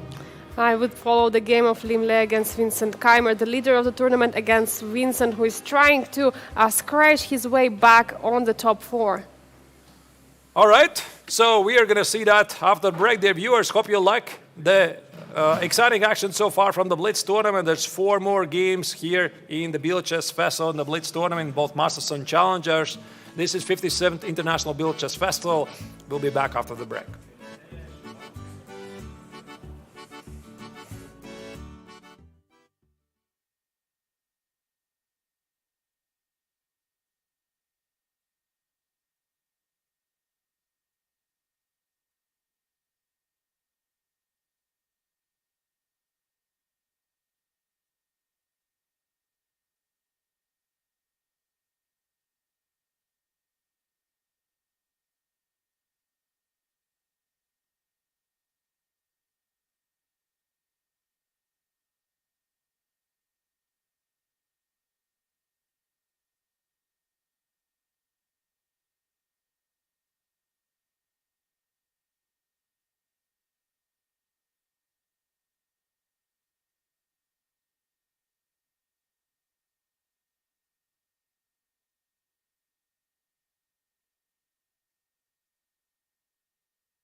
We're back live from Biel following this absolutely stunning action in the BLITZ tournament in Masters and Challengers Triathlons in the 57th International Biel Chess Festival. I'm Artur, this is Angelika. It's been a lot of crazy games, time scrambles, clock slamming, etc. Angelika, I don't think it's going to get any easier with the coming rounds, is it now? Every round has been so exciting with so many surprising results, surprising outcomes, and I mean, this is going to be such a huge drama of who is going to stay in the top 4 and qualify for the final stage of the Grandmaster Triathlon. Let's check the current results and pairings for the next round. Here you see this is round 7 in the making. So Pragg is going to face Abhimanyu Mishra. Pragg just lost his gig. He was leading the tournament. He is still leading the tournament, at least in the BLITZ section, but he really needs the victory here. Sam Shankland has finally a good run. He's facing now the BLITZ specialist, Ike Matriosyan. Super fun stuff right there. I think we are going to follow a game of Liem against Vincent Keymer because Vincent is dangerously close not to make it in the top 4.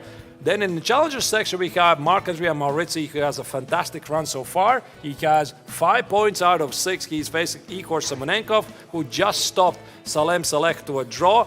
Jonas Bienne is dangerously close not to making top 4. He desperately needs the victory against one of the leaders of the triathlon, Vaishali. Doncek against Salem Select, yet another huge matchup. Yes, we have Salem, who is dominating in the field for the challengers. Meanwhile, Praggnanandhaa is also on the top score amongst the masters. We have huge changes in the standings so far. Praggnanandhaa is number 4 right now. I mean, this is crazy. I mean, for Vincent, it's a huge round right now. He has to try and win. Yeah, there you go. There the game start, and there the leaders of both sections. You can see it's Liem in the Masters and also Salem in the Challengers. But we are going to start with this game, and it's the English opening reverse Sicilian. And the 2 nights or 4 nights? No, it's technically 3 nights on the board. A bit odd order the moves. Yes, we see knight f3 has been played. So there's big theory. Of course, I think rook e8 is the main move here. I'm a bit surprised about this early move, g3, bishop g2. I think everybody usually starts with knight f3 first, not to give black this opportunity. You could see the German grandmaster stop there for a moment, try to figure out what to do. You might ask me, Angelika, how do I know this? I mean, I've wrote a chess course on this, so I know everything about this position. So if you know everything, you're huge an expert. I don't know much about it, or even I can say not at all, but it looks like e4 is a huge move. You're pushing the pawn, but aren't you losing a pawn on e4? No, this is reversed Rossalimo, so bishop takes on c3 now happens. Black is perfectly safe. You know, actually it's pretty interesting that Vincent plays this now with the black's perspective, because he played this really fascinating game in the classical tournament about beating Pragg from the white's perspective. So in the Pragg, from the white's perspective, Vincent already showed that he knows exactly what's happening here. So that's why I think, Angelika, he's really familiar with the setup. Yes, and Liem is also trying to go for it. He castled. Now the question is, where do you develop the bishop? And we see actually queen c2 first played, attacking the pawn on e4. Yeah, this is one of those other. I think here black's best idea is to play a5, a4, if I remember correctly from my course. So black grabs a lot of space. Knight b6. I'm not sure I like this move, because white is going to play b3 and the knight on b6 doesn't really do much. But we are going to see g5, very aggressive. Very aggressive. Where do you put the knight here? I mean, you cannot go on d5. He just missed knight e5. Oh my goodness, Vincent. He just missed it. He thought that knight e5 is impossible because he's going to capture the knight on d5, and he forgot the pawn on e4 is under attack. But by the way, can he still do it? Because now I see there's knight c3 move. This is not what he wanted. This is not over, but he's undoubling the pawns for white, and white is actually the one who has a bishop pair. For Liem, it's a huge advantage right now. Bishop f5 is being played, but c4 is the move to follow, and bishop b2 is going to be a dangerous bishop on b2, x-raying this whole diagonal. This is a disaster for Winston, because he got a very nice position. This one move g5, unfortunately, the viewers, this is what happens when you play the move too quickly at the wrong moment. One sort of mouse slip, so to speak, right? You miss knight e5, and the pace of the game now completely changes. There's going to be a very powerful battery of the queen and the bishop on the long diagonal. Knight e7 been played. Knight is going for the e5 square, trying to block that very dangerous bishop on b2. How do you stop those two bishops? They're super strong. Vincent bought the chessable course. I highly doubt it, but thank you for the compliment. Really, Korean knife, I appreciate that. I think at this level, those super grandmasters, they have their own preparation. Rook e1, here you can see Liem led the 2-time winner of the triathlon. He's prepping to play either f3 or f4 and rip apart black's kingside. Yeah, by the way, you always have some ideas with queen c3. Black has to watch out for, because this diagonal, and queen c3 has been playing immediately on the board. There are problems for black on the dark squares. How do you stop it? He plays f6. Oh, bishop h3 is incoming. I think here white's position is just fantastic. Wait, here Liem missed it. Okay, maybe bishop h3 is still a possibility. Hitting the knight on d7, and then the pawn on f6 might fall as well. White has an absolutely dominating position. Winston knows that he's in major trouble here. There's bishop h3 is being played on the board. Bishop e6 is an idea. Bishop takes d7. How do you stop it? Isn't Vincent simply collapsing out of the opening? This is a very dangerous moment for Keymer, because right now it looks like he is the #1 candidate not to make it in top 4, because it is Pragg who is overtaking him in the overall rankings right now by 1.5 points, and he simply cannot afford to lose this game. This is the last chance for German #1 to still stay in the lead. Not still in the lead, but stay in the tournament. King h7 been played, but is there simply bishop takes d7 and queen f6? I think you're right. Just collect the pawn on f6, and then, as they say, the obstacle bishop in an attack feels like an extra piece, but there's so many tempting positions. Look at that.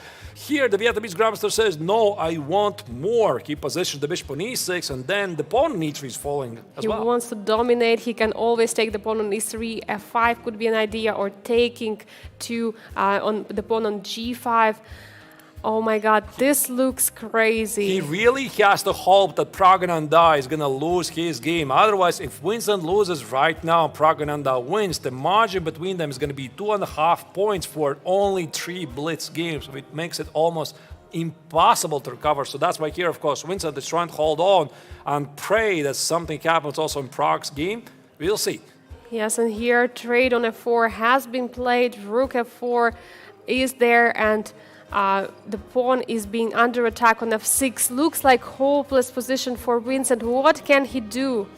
I suggest, Angelika, I think here Vincent's position looks really terrible. He looks to be set to lose this game because I don't believe that Liem is going to mess this up. Since we're talking about Praggnanandhaa racing together with Vincent, who is going to qualify for top 4, let's go to this game. Praggnanandhaa, he's playing his game against Abhimanyu Mishra. By the way, one of the leaders of the triathlon. So this is what we have on the screen. Pragg plays white, Mishra plays black. Yes, and we see c4 has been played on the board, attacking the bishop. Knight is going all the way to d4, attacking the rook. And wait, he taking an exchange? It was a sacrifice, or it was a blunder? Oh, there's going to be 2 pieces. 2 minor pieces for the rook. Apparently, Mishra just missed something. Yeah, for Mishra, the tournament has been going really rough. I mean, before the start of the tournament, we discussed, Angelika, we're not really sure how Mishra, the youngest participant of the Masters tournament, he's going to fare in Blitz. He doesn't really have so much experience. Also for Vaishali, we're not really sure. He is a bit falling behind. He's falling behind indeed, and there are 2 pieces for rook. I thought that there was sacrifice and exchange, but actually there are 2 pieces for white, and knight all the way coming to the f4 square. Rook e4, just going simply away. There are 2 pieces for a rook, not much else. I mean, how do you protect it with Pragg has a commanding lead here in this position. Not only 2 minor pieces for the rook, but a very strong position. And if somebody can attack the opponent's king, it's only white, and Mishra now is also falling behind on the clock. I don't think this is good news for the German fans because, Angelika, by the looks, it looks like here Praggnanandhaa is going to score a victory and solidify his chances to get to top 4 and maybe, just maybe, still fight for the chance to win the triathlon. Why not? Yes, of course, he has still the chances. Queen d5 has been played, trying to stop maybe that pawn on the d4, but instantly reply by Praggnanandhaa. Knight f3, he's putting more pressure on the pawn on e5. You cannot take the pawn on d4 because the knight on d4 was hanging. I think already you can just grab the pawn on e5 and just marks this as a mistake. 8 seconds here for black. Pragg has 20 seconds. There's a lot of very tempting combinations. I would just say grab the pawn, Knight takes worry e5. about things later. Let's do it. There you go.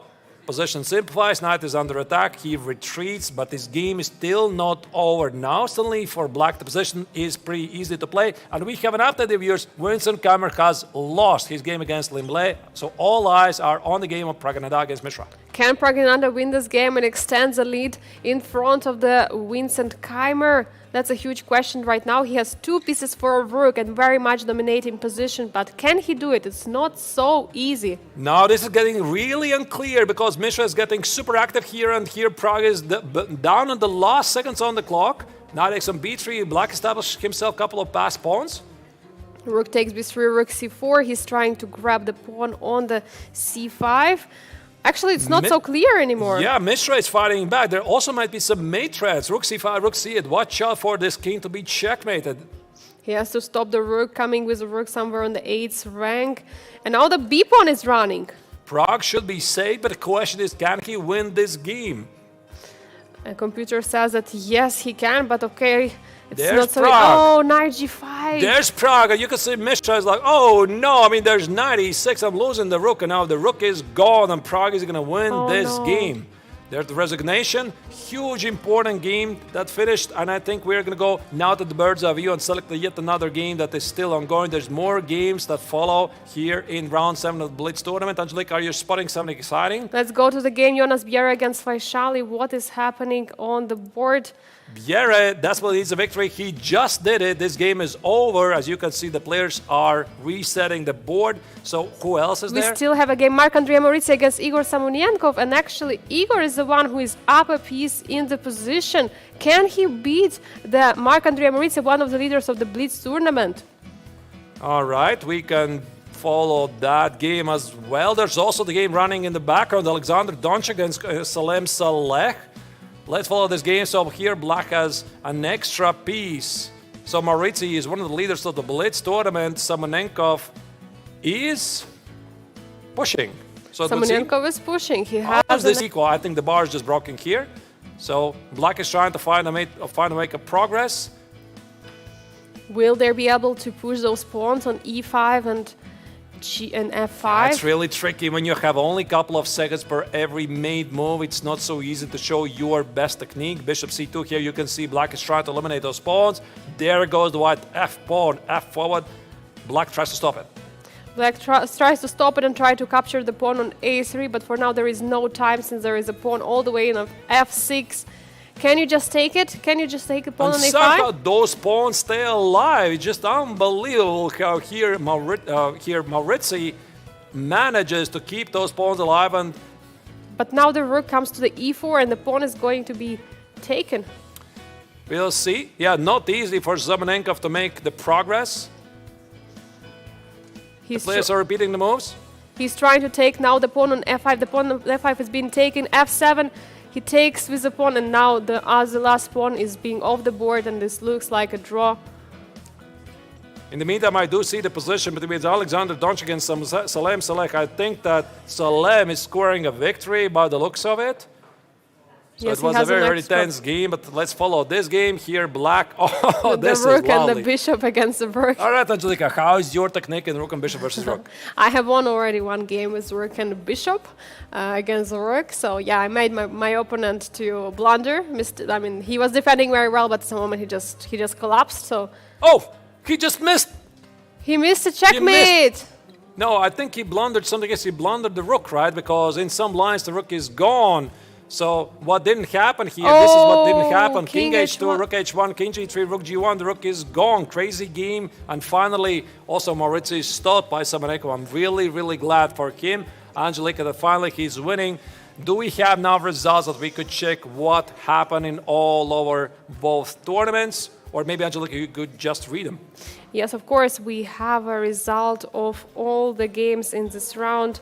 We have seen that we have seen already the game of Vincent Keymer, who lost, unfortunately, to Liem in this game. We've seen Praggnanandhaa scoring an important victory against Abhimanyu.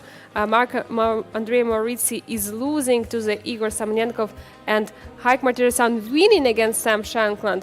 Jonas Biel managed to score a victory against Vaishali, and Liem and Alexander Donchenko played a draw against Salem. So here are the official results, as you can see on the screen. Yeah, Angelika, for Vincent, of course, this is really a heartbreak, but I think we have a problem with the result. There's Marc-André Maurizi. Everything is correct. No? He should have lost against Igor Samonenkov. Right, apologies about that. So it is what I was saying about Vincent Keymer's game, that for Vincent, this was a very painful loss, because now essentially he's trailing behind of Praggnanandhaa, who just won his game against Abhimanyu Mishra. Absolutely crazy stuff. So not really sure if he's going to make it, Angelika. So yeah, absolutely. I mean, can he still do it? It's very tough right now. I mean, there are already like such a huge gap. 3 rounds to be played, and I mean, it's super tough. Yeah, so here we can see the current standings. In the meantime, in the Masters tournament, Liem, he's all about business here. He leads the tournament with 3 points. Martirosyan is behind with 3 points. Mishra is falling behind, while Pragg is slowly climbing back. But it is all news on Vincent Keymer, who is now desperately 2.5 points behind Praggnanandhaa. And to be honest, Angelika, I'm not sure if he can really make it up and try to catch Pragg to qualify for the Final Four. I mean, the only scenario for the German #1 is if he manages to win 3 games in a row, and in the meantime, Praggnanandhaa will have to lose all the games, because if we remember from chess 960, Praggnanandhaa was the one who won the tournament. So if the scores are exactly the same, then it's Praggnanandhaa who is promoting to the final stage of the Grandmaster Triathlon. And of course, also in the challengers, Jonas Biel now is feeling a bit safer, because now there's only what is it, 9.5 point difference between him and Salem Saleh. So this means that the top final four for the challengers basically are set. There's no way that Bienne is not going to make it. But I think also the big news, Angelica, is Saleh Salem's commanding lead of 5.5 points. Who is going to stop him? Absolutely incredible result by Emirati Grandmaster. We've seen him amazing performance in the classical portion, but who would thought that he would score so many great results in the BLITZ section? I mean, absolutely incredible. Yeah, and also you can see Doncic, who is climbing closer and closer, and Vaishali still keeps her second place, but it's already half a point difference. It's tough, yeah. It's really tough for all of these players. There's a lot of tensions here, and these are the pairings for the round 8 in both tournaments. So Mishra needs here a good showing against Liem, the current leader. Liem is all about business.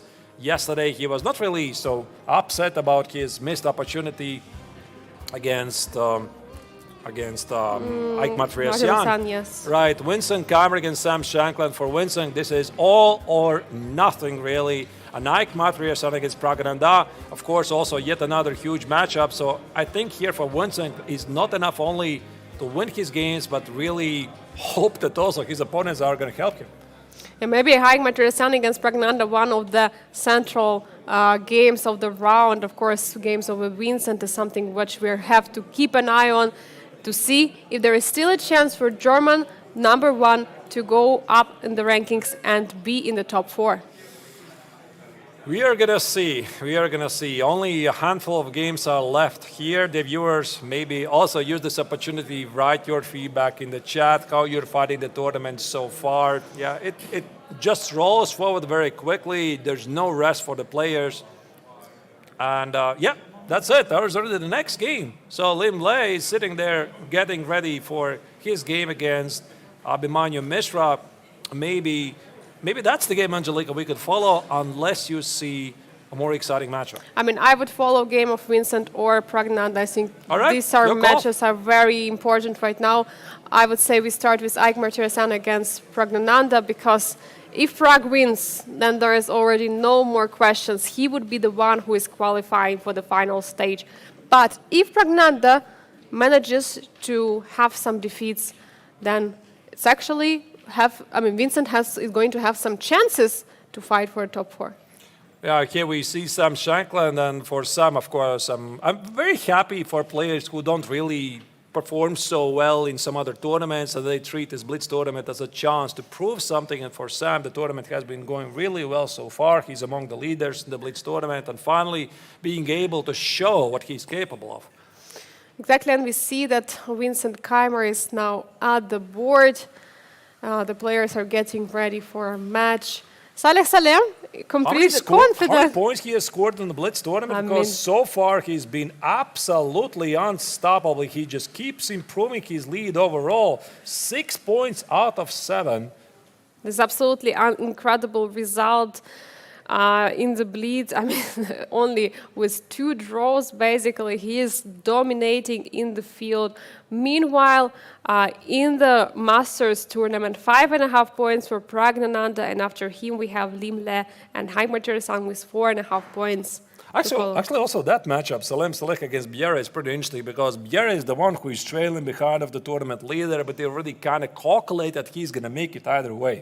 So maybe Bienne doesn't really have a realistic chance to try to fight for the win if he is going to make it. I think he's going to make it in the final 4, but he's going to still at least be there. Of course, he is going to be there, and here we see the standings one more time. Liem with 22 points on the first place in the Masters tournament, followed by Ike Matriasyan with 19, Abhimanyu Mishra with 18, and Praggnanandhaa is the one who is with 17.5 points right now on the place number 4. It's Vincent Keymer who is struggling there on the place number 5 and still trying not to lose the hope, but I think this almost is over for him. We'll see. We'll see. I just, by the way, realized there's 3 more games, not 2 more games, right? 3. 3 more games. Now, technically, then Bienne can still fall behind.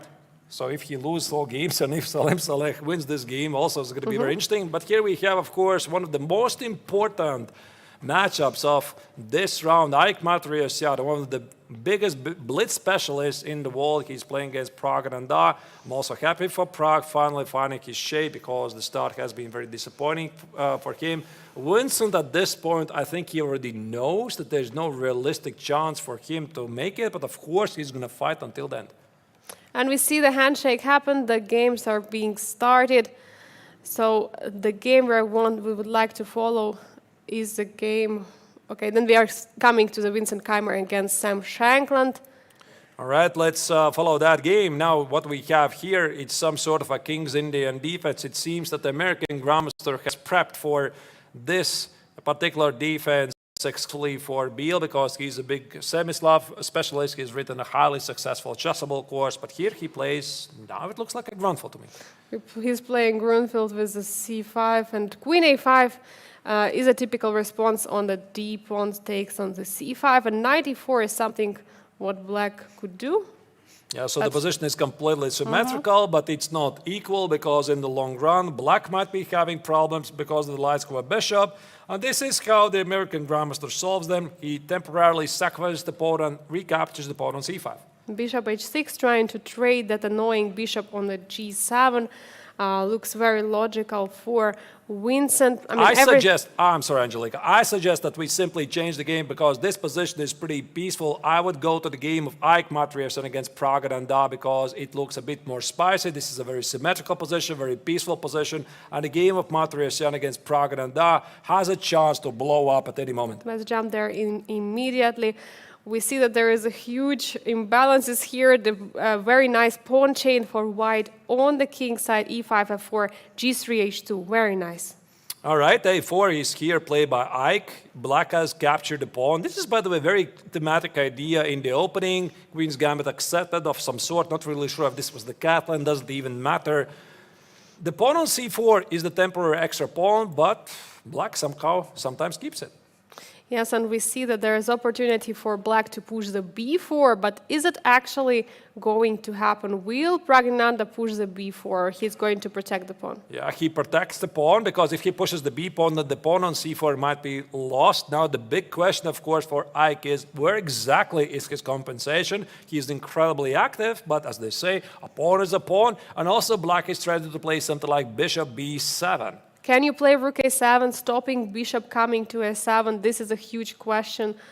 Watch out for queen c5 check. You need to make sure you're not blundering something there, which is not a blunder because white will have queen d4, but still, you need to make a decision very quickly. Typically, I think the pawn on e5 signals that white wants to go for some sort of a king-set attack, get the knight on e4, knight on g5, but, by the way, rook a7 is on the board. Queen c5 is something what we might see an exchange of the queens, because after queen c5, queen d4 is a must right now.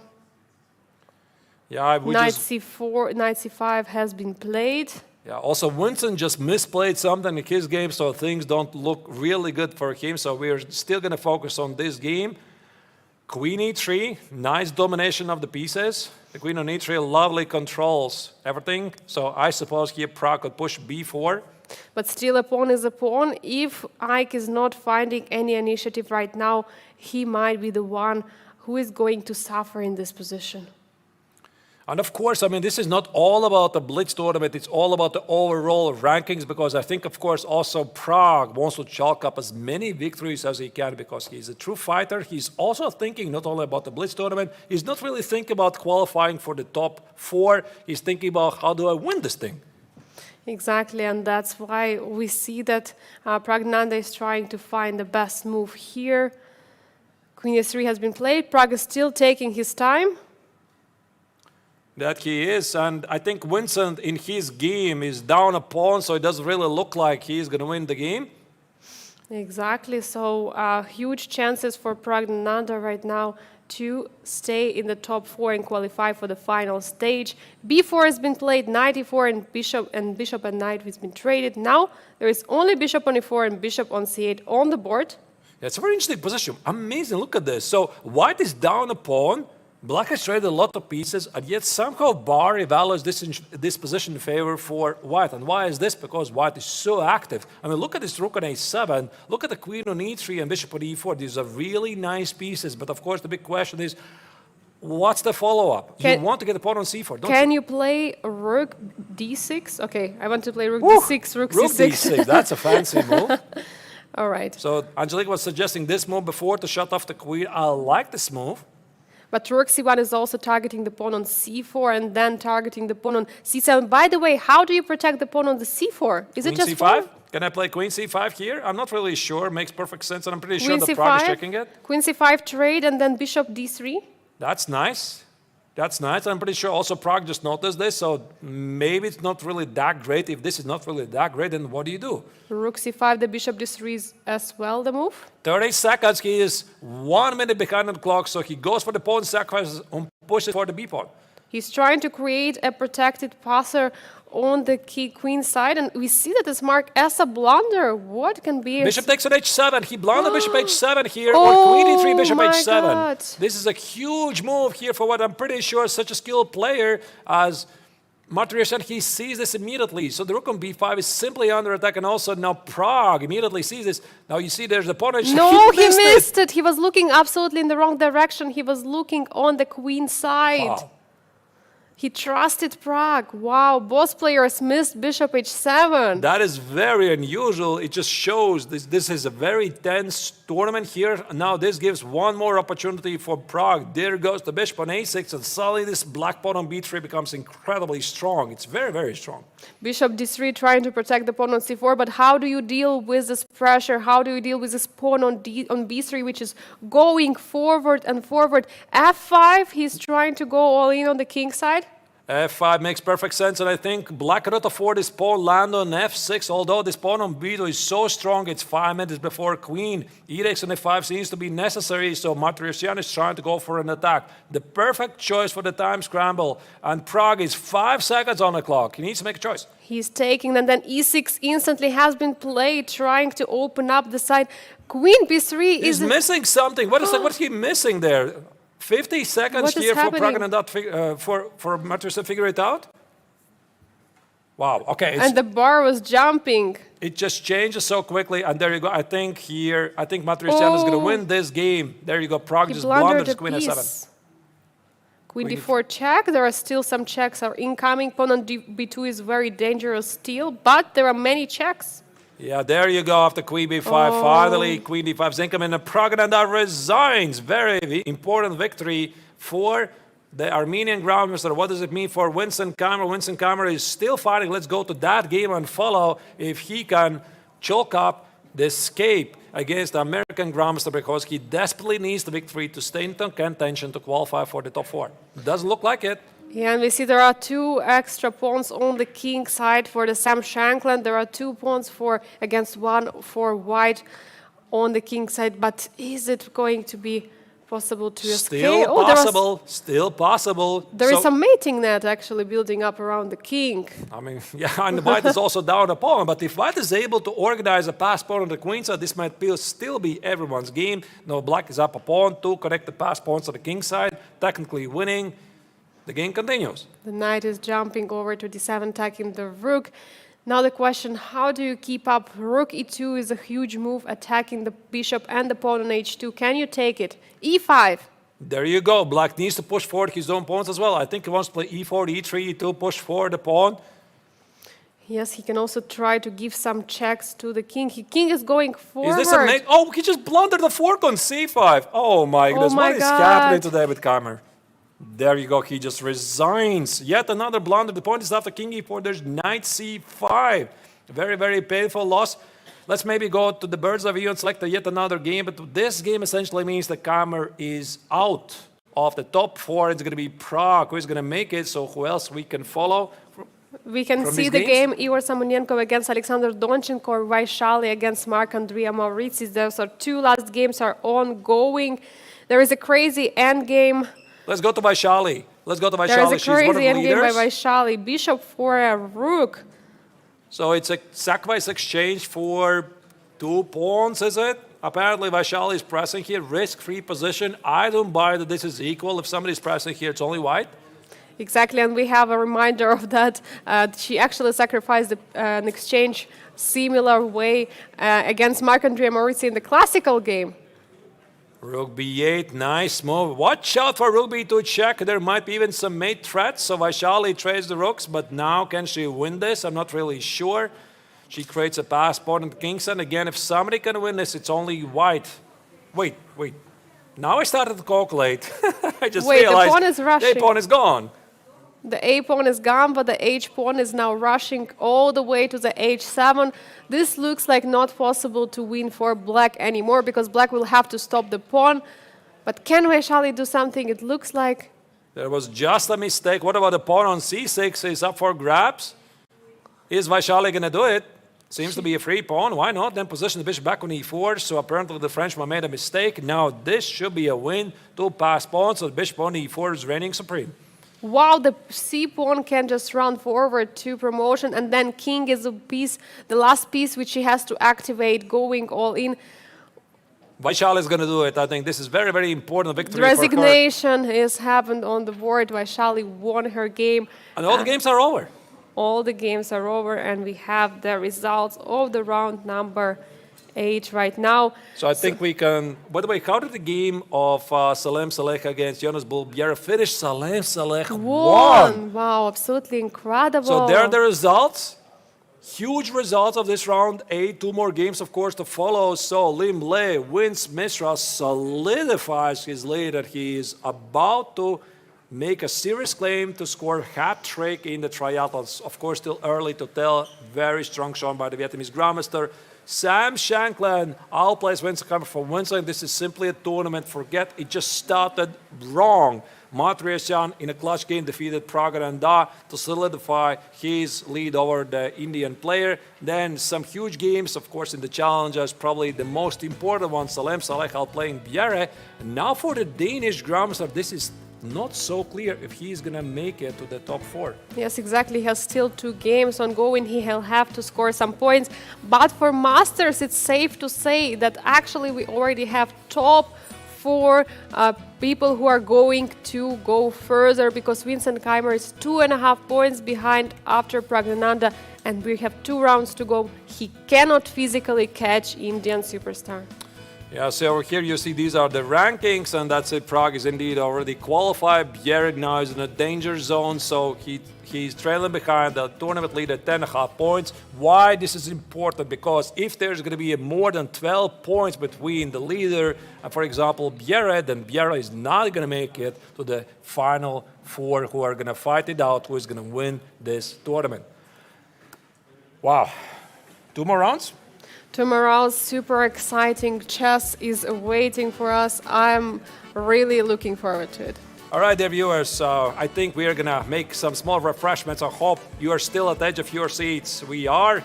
2 more games, 2 more rounds. This is 57th International BLITZ Festival. We'll be back after the break.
We're back live from Biel following the BLITZ tournament of the Masters and Challengers Triathlon in the 57th International Biel Chess Festival. There's 2 more rounds of this very exciting event to determine who is going to qualify for the final 4 stage, more classical games. Now, actually, Angelica, I'm not entirely sure if Bienne is really so safe because he's falling behind the leader, Salem.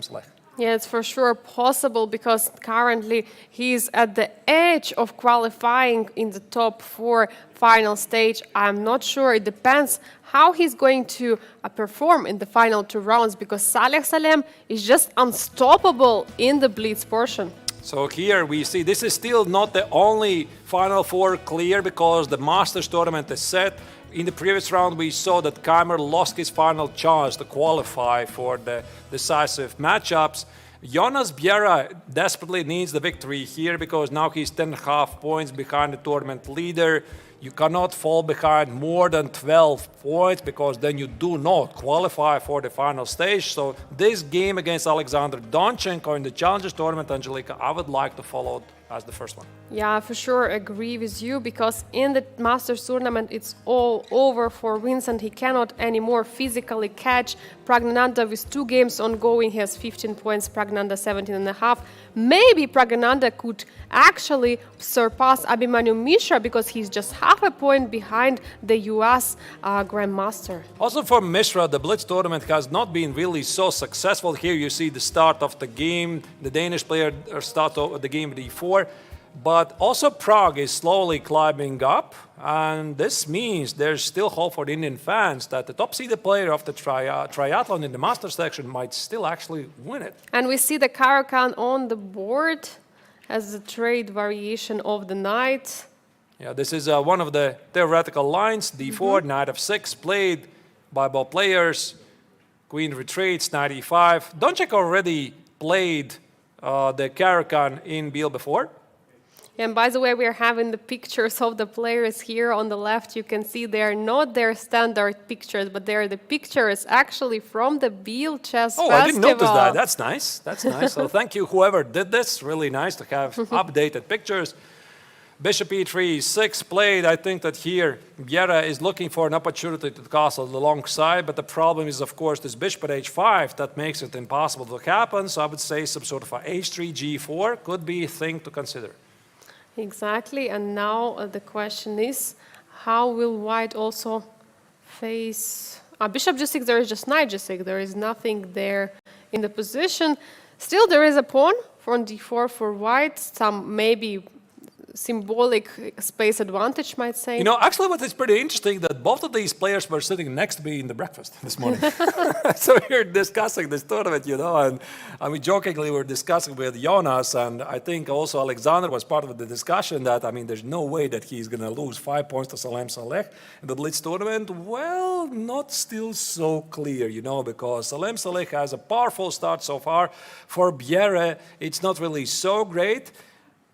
He needs to show, amp up his game, and just as we talked about it, he decided to kill off black's last bishop. Yeah, he's going for it, trading it, and now, how do you remove the bishop? How can you get away? He's just doing nothing, he's just castling. He's not, Dream set for black, beautiful knight on d5, bishop f4, there's a weakness on f4, so if white could only play g4, g3, this would be really nice move, secure the control of the f4 square, you could do it, and that's why here Donchenko banks the knight on f4 so that he can trade off this bishop, bishop takes at f4. I'm not really sure if Bienne really minds the draw in this game, we'll see. Yes, we are going to see. It depends also on the result of Salem, who is playing, and Marc-Andrea Maurizio, also another top player in the BLITZ tournament, but he's already not qualifying for the final stage. Queen e7. Black's game is pretty simple. Everything is solid. Maybe something like a short castle could be a possibility here. Also long castle move. d5. Big move here. The Danish player is ripping apart defenses. Queen d5 check. Queen d7. I think we're going to see mass trades. Queen d7, is this a move here? A lot of trades are happening on the board. Queen d7, how do you proceed? Is there some rook d5, by the way, after queen d7? Queen d7, rook d5, rook b5. How about the pawn on b7? Oh my this is God. looking really great for white. King f8 may be the only move to go, but then the pawn on d5 is just hanging.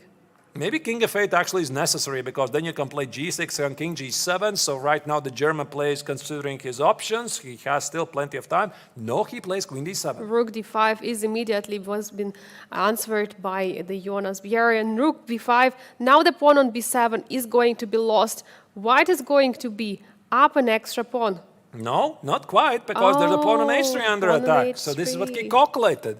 You can have the pawn on b7, but you're going to have to give up the pawn on h3. This is exactly what Donchenko calculated, and this is why Bienne plays c4. c4, trying to establish the majority on the queen side. Right now we have with white pieces 3 against 2 on the queen side. Black has 4 against 3. That was a bit strange choice, to be honest. I mean, I thought that he needs to organize these 2 passed pawns on the queen side so that he can move forward. The pawn on h3 is not really that important, but I mean, Bienne made the judgment call. If he felt that the rook at h8 is not doing anything, we'll see. Is there some c5 ideas right now? Because rook on b8 is not protected, and king e7 has been played. Watch out for rook d8, rook d2. Also, black is threatening something. That's why here Bienne plays rook d1. Rook d1, but what do you do after rook d8? Actually, isn't why black is just entering on the d file? But no, we have rook c8 attacking the pawn. Bienne in trouble. Bienne in trouble. All right, so while things are cooking up here, I think also we could go check what is happening in the game of Salem Saleh against Marc-Andrea Maurizio, because these are the 2 leaders of the BLITZ tournament who've been showing some of the most impressive results so far. Maurizio had a disappointing run so far. But look at this BLITZ, knight. Look at this knight on e4 and the knight on b3. They're dominating the position fully. What is going on? 20 seconds for Maurizio. Yes, and Salem is now in full charge. He's fully dominating. Rook is coming to g8, attacking the king. Sometimes sacrifices on g2 even are possible. Yeah, he is in a really, really great shape here in this tournament. Just to remind the viewers, a couple of years ago, Salem was playing with today's standards in the Masters tournament, and even there in the BLITZ tournament, he scored 8 points, or was it? Yeah, 8 points out of 14, and he shared the second place. So right now he is playing challengers. So he's just breezing through and showing incredible, incredible strength. And he's having right now 7 points out of 8, only 2 draws, all the rest he's winning, and he's crushing this game against the French Grandmaster Marc-André Morizzi. It is very tough to find the moves. There is no space for white. How do you defend this position? There already feels there should be some kind of a tactical threat here, like knight c5 or knight e3. I'm not really sure. This knight on b3 is begging to be included at the king side. There's also rook g8, and to make things worse for white, there's 1 minute and 40 seconds for black. Yes, for sure, and there is always some ideas to take on e2 to jump with the knight on c5. And bishop f1 has been played on the board. White is trying to survive, staying alive. So I think if black is going to find a way to include this knight in the game, it's going to be over. I think here knight c5, knight e3 is the big idea for black at some point. You want to include this knight in the game as well. Knight x on d4, queen d4. Ooh, that is beautiful. blundered. Salem wins. Salem is winning this game. Are we going to return the game of Yes. Jonas Bienne? Yes, indeed we are, because Bienne is in trouble. He just blundered an exchange. It's What just happened? unbelievable. Look at that. Look at the facial expression of the Danish player. He's like, what is happening in this tournament? I mean, I'm just blundering things. Oh my God, this looks absolutely crazy. But he resigns with a smile. Everything is still possible for the Danish player. Let's maybe go to the bird's eye view and see if we have still more running games, do we? Yes, of course, we have still 3 games ongoing. Abhimanyu Mishra against Keymer or Praggnanandhaa against Vincent Keymer. There are so many crazy actions happening. Ike has actually 2 Make a bishops call. Ike has 2 bishops for a queen. Let's go into the game. Ike Martirosyan against Abhimanyu Mishra. All right, let's go. So what do we have? Queen versus 2 bishops and a couple of passed pawns. Oh, this is pretty insane. I think we already saw something like this in one of the BLITZ games in the first round. I think it was Ike Martirosyan against Liem. Was it not 2 queens versus 2 bishops and a couple of pawns? Déjà vu. Yes, and is a question here, there is no more queen, but is queen going to promote with h7, h8? That's a huge question. And this is also a very important game for Mishra, because he's been falling behind in the overall rankings, and Pragg was gaining up. So that's why here winning the game could be very important. Queen h8, he found a way to eliminate the pawn on h7. How about this pawn? But the bar says it's just equal. Yes, it's crazy how the bar is evaluating. I mean, like, the 2 bishops are completely in charge here. The pawn on c6, how do you stop it? I mean, you cannot really checkmate white because you have to stop that crazy pawn on the c6 square. Black wants to disconnect the bishop with e4. That's why Martirosyan immediately plays bishop e2, bishop c4. I would play this with white, to be honest. It's just much easier to play. c7, and now apparently this pawn already is unstoppable. How do you stop it after king c6 and bishop d5 something? Bishop d5 right now after queen e4. There is still queen a4 check, but So there are no d6? more checks. No more checks. And that's it. The queen is powerless. This is not something you see very often. So this pawn was unstoppable. Now it's all about Martirosyan trying to capitalize on the extra piece. Now we have queen and the bishop and 2 pawns for white in this position, 2 against 2 pawns. But it looks like that white's idea to coordinate some pieces and then just manage to find a winning strike. There you go. That's almost like a mate. Queen f2, g3 or g4. White is completely winning here. King h3, queen f1. This looks like some checkmate. e4, final chance maybe for black. Try to complicate matters. No, he plays queen f7. Try to make a perpetual check happening there. Is there a mate? Queen f2. Where's the mate? Where's the mate? Where's the Where mate? is the mate? King takes the pawn. Stalemate! Wait, he just missed the stalemate idea. What's happening? Wow, he just missed the stalemate idea. Oh my God. I mean, at this moment, look at this. I mean, this is a very funny moment. Crazy. I forgot about the stalemate. He played here king takes on e5, eliminated e4 threat, and now queen e5. Black gave up the queen, and now it's a stalemate on the board. Crazy stuff happening. Oh my God.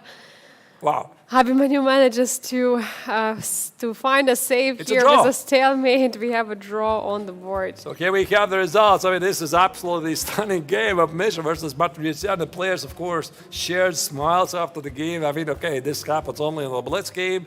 Praggnanandhaa scores another victory against Keymer. For Keymer, yeah, I think he just wants to finish today as fast as possible. It's already pretty clear he's not going to make it to the final stage, losing a lot of games. Then we have Sam Shankel against Liem sharing points. In the meantime, Semenenkov scores an important victory with the black color against one of the leaders, Vaishali. Yes, and we have a very huge drama right now in the challengers. Will Jonas Biel actually advance to the final stage? This is a huge question because currently he's 11.5 points behind Salem. We're discussing it's unlikely, and yet this is exactly what we are seeing here on the screen. Almost there, because you need to be within 12 points or 3 classical victories of 4 points each to make it to the final stage. Otherwise, you cannot win the triathlon anymore. This is written in the regulations. In the meantime, in the Masters tournament, Liem is still leading with 3 points, and Pragg is already in the shared third place. Yes, and we see that Pragg is overtaking Abhimanyu. Mishra, there are so many changes in the standings happening right now. Everyone is getting ready for the final stage. This is crazy. This is absolutely crazy indeed, and we have one more round, of course. So, dear viewers, you're going to have to find out what's going to be the final four in Challengers tournament. Is Jonas Biel going to make it, or Salem Saleh is going to shut out one of the competitors? You're going to have to find out after the break. This is 57th International BLITZ Festival. We'll be back in a moment.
The final round of the BLITZ tournament in both Masters and Challengers Triathlon here in Biel is still to be played out. And while in the Masters tournament, Angelika, everything is set, we already know our 4 finalists. Praggnanandhaa had a very strong showing in the BLITZ tournament so far. He's showing a massive 6.5 out of 9 performance here in the BLITZ. However, in the Challengers, Angelika, things are not so clear because Bienne in this round desperately needs the win to stay in top 4.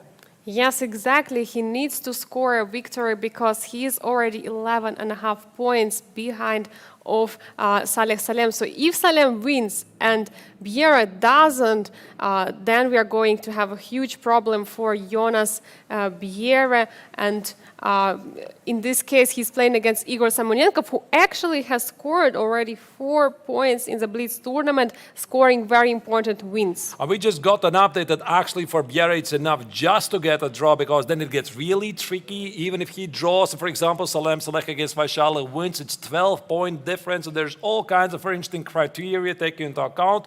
But the tournament director confirms it's just a draw for Bienne. I think he knows this because you need to know what you need to achieve in this game. So that's, of course, is going to be the game we're going to continue. And here we have the standings. Can somebody stop Salem in the Challengers? I do not really see who can do it. This is absolutely crazy result for the Emirati Grandmaster, 29 points, having 6.5 points more than the Alexander Donchenko. This is absolutely amazing stuff. We've been spectating here the BLITZ portion of the Grandmaster Triathlon. I think he's just trying to win the entire thing right here. I mean, why not, right? So he has, what, 8 points out of 9, right? So who has the best results in the BLITZ tournament in Challengers? So in Challengers, we have Salem with 8 points out of 9, and Marc-Andrea Maurizi is with 5 points, the next one. So 3 points different between Salem and Marc-Andrea.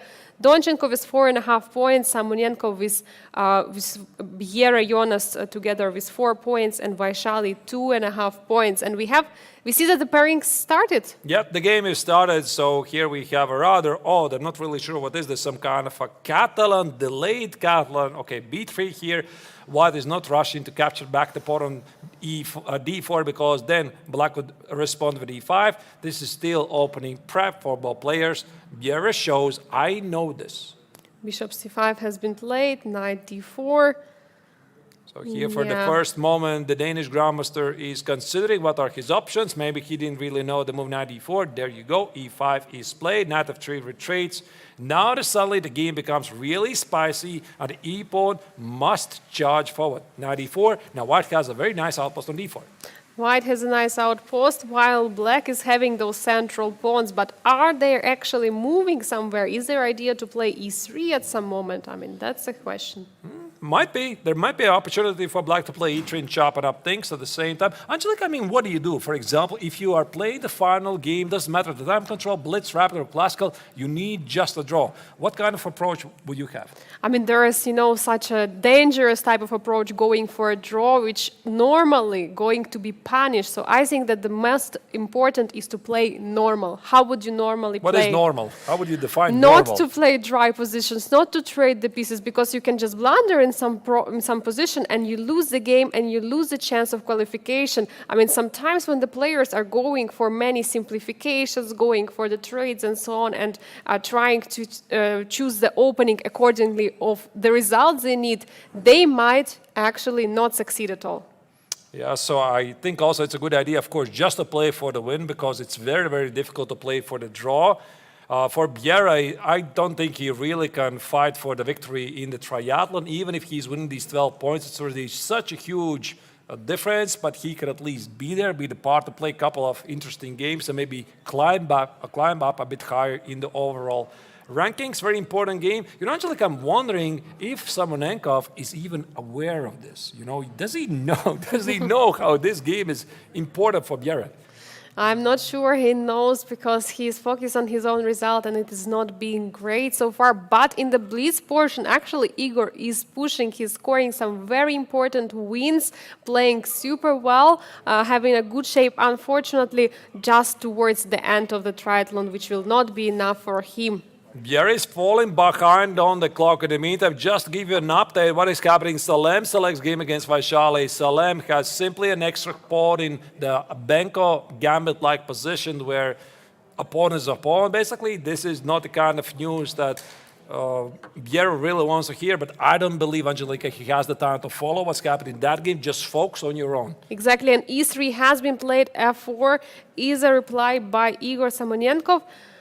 Is the pawn on E3 a strength or a weakness? That's a huge question. Can White try to capture it? Yeah, only 1 minute and 10 seconds. Bishop B7 is played. This game is incredibly sharp. By the way, speaking about Igor, last round he scored finally a very important victory. He's been having a pretty good run so far. How many points does he have in the BLITZ tournament? Yeah, Igor is having actually 4 points, so he has scored some very nice wins already in the BLITZ portion. If he would have started like this in the Grandmaster Triathlon, he would still have chances to go for the final stage, but unfortunately, it happened only at the end of the tournament in the BLITZ portion, so now he doesn't have any chance at all. Oh, this is really spicy. I mean, look at this. The black bishop just made it on d2. I'm wondering if White could think about moves like rook d1, rook d2 at some point, just sacrifice the exchange. The knight heads on c5. And one thing, Angelique, I really love about this position is this very strong battery. Biel is in danger here. I'm looking at g4, g5 ideas, going all in on the king side and checkmating the Biel, but we see knight c5 has been played on the board. Bishop c6, black's position deteriorates. Maybe, Angelica, you're right. The g4, g5 starts to suddenly become a very serious move, but again, it weakens your king. Maybe there's no mate because black can just always respond with either knight e8 or knight h5. Not an easy move to make. So you also want to consider some other moves, like, again, my idea of rook d1, rook d2. Could be also some more positional move like bishop f3, bishop c1. He wants to trade the bishops and just capture the pawn on e3. That's also another idea. Knight e4 coming in into the position of white. When your wars try to complicate the matters, and this is exactly what Biel is doing, he's now about 1 minute on the clock and he's catching up with Samonenkov. This was the missed opportunity for white. Exactly. And great move, by the way. Yes, great move with the knight. I mean, now you cannot really capture the bishop on d2 because then there are going to be some problems and maybe go back, bishop b2, no? but if you go back, there is queen f6. I mean, unfortunately. Ooh, queen f6, that's a big move. So bishop d2 actually been played, ed. Pawn on d2, oh almost like a queen. I mean, this is a very strong pawn. Now that's the question. Is this pawn a strength or is it a weakness? Actually, the bar says it is a strength, but I don't really see how white can capture it immediately. Maybe take on e4, but then black is going to include the trade on the e4. Yeah, maybe take, and then rook d1, just couple of exchanges of the pieces and trying to capture the pawn on d2. White might be up a pawn, and this is actually crazy what is happening right now. In the meantime, Vaishali is fighting back against her game in Salem Select. For Salem, it's still not everything clear, so they're this is a very important game for the final round, of course, because we're trying to find out who's going to be the final player to qualify from the challengers to the final four. So Biel cannot lose this game. He needs a draw. Now the position looks pretty safe, although, by the way, he's down a pawn. He's down pawn in this position. Can he? But he's actually very active. Yes, his rook is all the way on d3. He's attacking the pawn on e3. Another rook is coming into position. Will he be able to score this very important half a point at least? Black is very active, but both players are below 30 seconds. I mean, for Biel, it's slightly more. Rook e2 played here by the Ukrainian player. In the meantime, what do we have in Vaishali's game? The game is pretty wild. Yes, very Salem well. Salek has an extra pawn still, but yeah, very intense game there as well. So we'll still follow this game. So Biel stands at the moment, tries to apply pressure on the clock. Igor is also having an extra pawn here, but the problem is that black's pieces are super active, but both players are going down to 15 seconds on the clock. F5. F5 was a very nervous move. King H movement and came from some checks. Now black is threatening to crash through a D2, rook C4, queen A3. Now black charges forward. Yes, a huge question is what do you do here? Rook C7 trying to activate the rooks for white. Can white do some damage here? Will Bienne make it to the top 4? And their news from Select's game, I don't think Bienne wants to hear. The Emirati Grandmaster has a very nice and potentially winning position. So that's why, once again, here Bienne needs to hold on or not to lose. He needs to hold on this position, but it looks like rook on a7 is being activated very much. Where do you go with the bishop? Feels pretty safe for black, but it just takes one mistake and it's gone. Watch out for doubling the rooks on the 7th rank. And now there is a huge threat of rook c2 right now. The queen is pinned. Rook d7, What rook happened c2. after rook c2? 4 seconds, 3 seconds, Rook rook c2 is c2. on the board. There's a queen sacrifice. Queen sacrifice for 2 rooks. I mean, still materially around equal, but the pawn on a5. What I do you think do? black is already much better here, so here white tries to activate his pieces. The bishop on g2 is pretty dead. I suppose some sort of a g4 already could be played. The g4 idea trying to open up and having some squares for the king. Maybe it's a case when Bienne is already safe, but we don't know. Anything can happen in last seconds. Salem has a theoretically interesting endgame in the rook endgame, extra pawn up against Vaishali, but it's not clear if he can win this. So, of course, Bienne has no time to check it out here, so he's trying to activate his pieces, doubling the rooks here, making sure not to blunder. There goes g5. Very nice move, trying to expose the black king. I love that. Yes, exactly, and going forward all in because the weak king might bring some... This is dangerous. This is very dangerous. Okay, maybe not. Maybe not. Just a second. Queen e4, g6. Queen h5. Probably it's equal. Not really sure, but now Bienne is seriously pressed on the There are clock. 2 pawns for white. Can white make it? Oh, that was a great move. Rook e6. How did it protect the King pawn on f2. e3? e4, the game continues. Rook a7. Bienne should be safe. 3 seconds. Wait, he can play rook h7, just capture the queen. Wait, no? He just missed it. He could have Rook trapped the queen. h7. He could have Was trapped trapping the queen. Oh my god. Queen c8. Look, He blundered the rook. No. He blunders the rook. Queen is just Oh my God. unbelievable. Unbelievable. I mean, how can you do this? Just such a heartbreak for Bienne.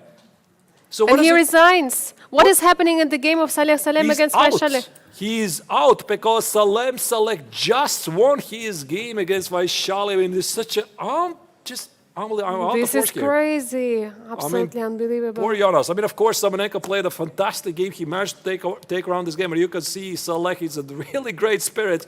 9 points out of 10. Of course, he's very happy about his performance. What he doesn't know yet, he already kicked out one of his potential opponents for the Final Four. Oh my God, this looks so crazy. I mean, do you think Samonenko knew what was happening? I mean, it felt like he had no idea that Jonas Bienne needed just a draw to keep Angelica, can I just show you this moment? Can you find the victory here for black? That okay, you're not seeing this. We still have more games. We're going to go back to this game in a moment, but there was this crazy moment when rook h7 was just winning Bienne the place in the Final Four.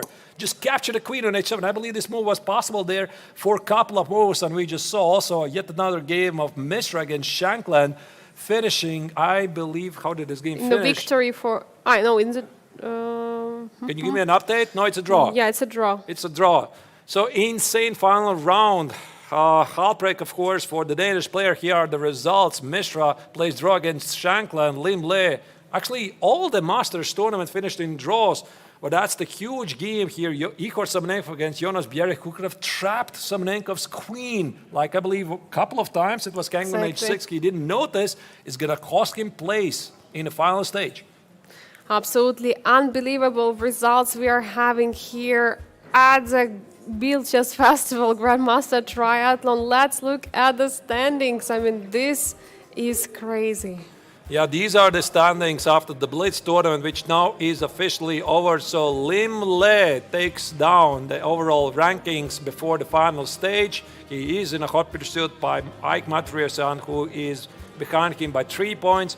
Pragg has managed to erase the deficit before the BLITZ tournament. Now he shares the 3rd place together with Mishra, and he is still within the striking distance from the leaders.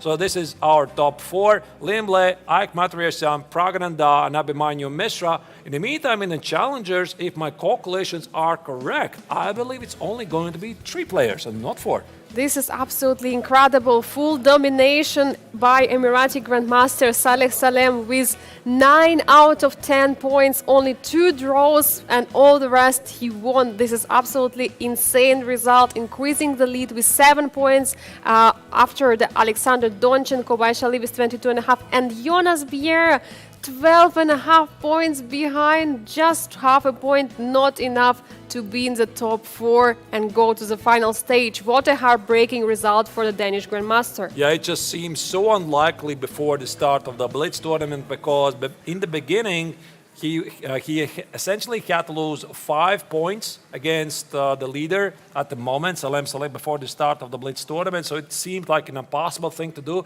But somehow for the Danish player, the start of the BLITZ tournament started wrong. I mean, he started 0 points out of 3. After that, he managed to chalk up a couple of victories. And then the critical moment against Samonenkov, he's being very solid, nice position. He did not notice this rook h7 idea, the possibility not only to capture Samonenkov's queen, but also qualify for the final stage. It happens. Absolutely incredible results we're having here at the Grandmaster Triathlon. I mean, I guess the heartbeat of the players is going just high. I mean, I was like having almost a heart attack in the game. Jonas Bienne against Samonenko. Absolutely crazy action. Right, so I think we're going to make a break, so we would love to have a couple of interviews here with some of the heroes from the BLITZ tournament. Don't go anywhere. Still, it's going to be very interesting to hear what the players got to say behind the scenes. So how did it feel to play in such a thrilling tournament? This is 57th International Biel Chess Festival. We'll be back after the break.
Welcome back to the 57th International Biel Chess Festival, and the BLITZ portion of the Grandmaster Triathlon is over.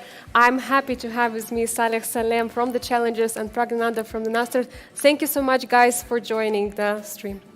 Thank you for having us. We're having Salem because you actually crushed it in BLITZ with 9 out of 10. I mean, Salem, what did you have for breakfast?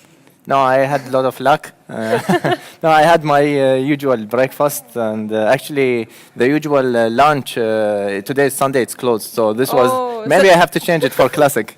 No lunch, and that's such a great result. Pragg, you were actually at the risk of elimination. You were the 5th place before the BLITZ. How did you manage to gain so much energy and power and strike it in BLITZ? No, the way I was playing in classical, I thought.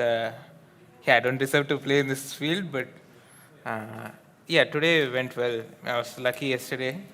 I was worse out of opening, but then some of things went well, and at least I had a shot today to make it to top 4. And I started well, and I got into top 4 like quite early, maybe first 2 rounds itself. So that pressure was off, and then because I had this advantage over Vincent that I won the 960. I wouldn't say I played really well in 960 as well, but today went well somehow, except those 2 games of which I lost, but apart from that, it went well. Have you been checking, the standings all the time, knowing where you are and Vincent to know who is actually qualifying? Yeah, I was taking standings every game. I was actually hoping that maybe I could even jump to 2nd position at some point if I beat Ike at some point, but I lost that crucial game, but making it to 3rd itself is, it's very I tough. would be very happy if you had said today's back. Yeah, but already 3rd place is very nice. And about the standings in the challenges, have you been following actually the standings and what is happening below you? Because of course you are always at the top, but what was happening there? The fight for the 4th place. Yeah, actually, I usually don't check the standings. I had no clue what's going on. I was just believing that Alexander Donchenko is chasing me, so I was pushing, and only after the tournament, he told me, no, I didn't score so well. So, no, I wanted to just focus on my games. Anyway, it will not make any difference, only extra pressure if you know this kind of information. So it's better just to play your game. Yes, because why I'm asking, because of your such great result, Jonas Biel, unfortunately, was in the huge distance from you with 12.5 points. So if he manages to draw the last game, then he would qualify for the final stage. And now, basically, you eliminated him. Yes. Okay, it was not your problem, but no, I eliminated him, but it was not a good day for him, because if he scored at least half point the last round, he would survive. So, okay, maybe you will have another successful tournament instead of continuing 3 rounds here. Salem, also another question to you. So now you're having a huge lead. Like now you're having 30 points, 7 points in front of Alexander Donchenko. You will have to play 2 games in the final stage. And it actually means that, one draw is enough to win it all. No, again, this information for me, it's like extra pressure. For me, actually, classical games are more important. I don't care if I win the tournament or not. I just want to play good. Anyway, there is also rating on the line. I just want to play good games, and like winning the tournament or not, it's not relevant. We have also some questions from the chat. Pragg, there is some question to you. How do you rate the Indian team chances for the Olympiad? Yeah, we have maybe the best team in the history in terms of rating, and we have good chances. I think we are seeded 2nd. We have good chances if we all play our best chess there. Do you have any board preferences for yourself, or it's already settled? Yeah, I haven't really thought about it. We'll have team meetings, and whatever the team decides, I'm okay with it. And the question for Salem, for you, are we going to see you playing in the Global Chess League this year? Well, I'm hoping. I wasn't contacted yet, but I'm hoping to play. Actually, I just would like to play in general more.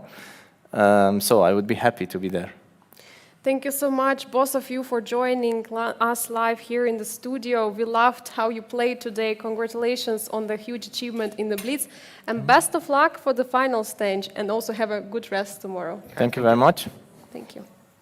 And we are going to the standings, current standings of the Grandmaster Triathlon in the Challengers and the Masters. And we see that in Masters we have Liem, who is still leading the tournament with 24 points. After him, we see Ike Martirasan with 21 points. Praggnanandhaa is jumping up from the fourth place all the way from the fifth place all the way to the third one, surpassing Abhimanyu Mishra, who is currently in the fourth place.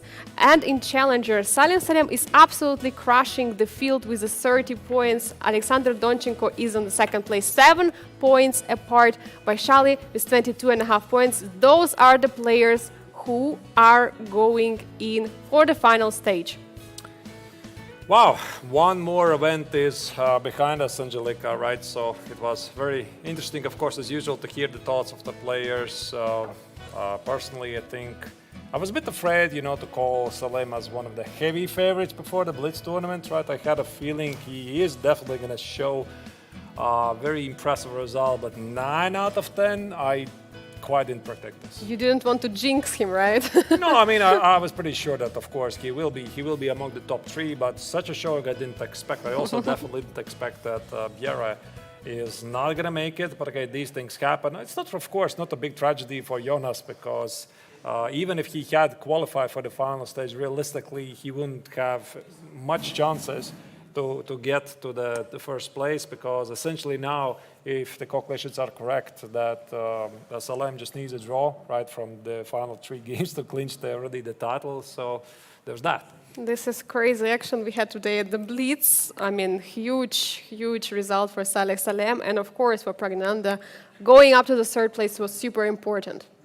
That's right. So maybe let's now check once more the current format of the triathlon, because we're in for a treat. There's this one more thing which is called the final stage, a brand new addition to the triathlon here in Biel. This has never been done before, so new discovery for everyone. So they are going to fight against each other. 4 players in the Masters tournament. They're going to now play a round robin, and only 3 in Challengers, because Bienne did not qualify. And then we are going to know who is going to win the tournament. So I think for the Challengers, Salem Saleh seems to be rather certain, but for the Masters, nothing is yet clear. Absolutely correct. In Masters, anything can change in any round. Still, we are going to see 3 more rounds of action in Masters and the Challengers tournament. Yeah, so dear viewers, hope you're enjoying this. Absolutely, we did enjoy this here. And thank you for your positive vibes in the chat, your amazing questions. You are really fantastic. And also, I once again would like to use this opportunity to thank all the team of the Biel Chess Festival who made it happen. Everyone makes it very hard. Also, our producer, Bick, sitting left to us. Bick, are you there? Yes, he's there. I just checked it, hasn't left it, so he's working very hard to make our experience of viewing this amazing festival as best as possible. That's it for us for today. We'll be back on Tuesday for yet another exciting day. Tomorrow there's a rest day. The players will try to gather the strength, maybe do some deeper prep for the final stage. And then on Tuesday we'll be back with more classical chess at 2 p.m. following who is going to take down this year's triathlon. Take care, have a great evening, great midday, and then have a great evening, and see you on Tuesday. Bye-bye.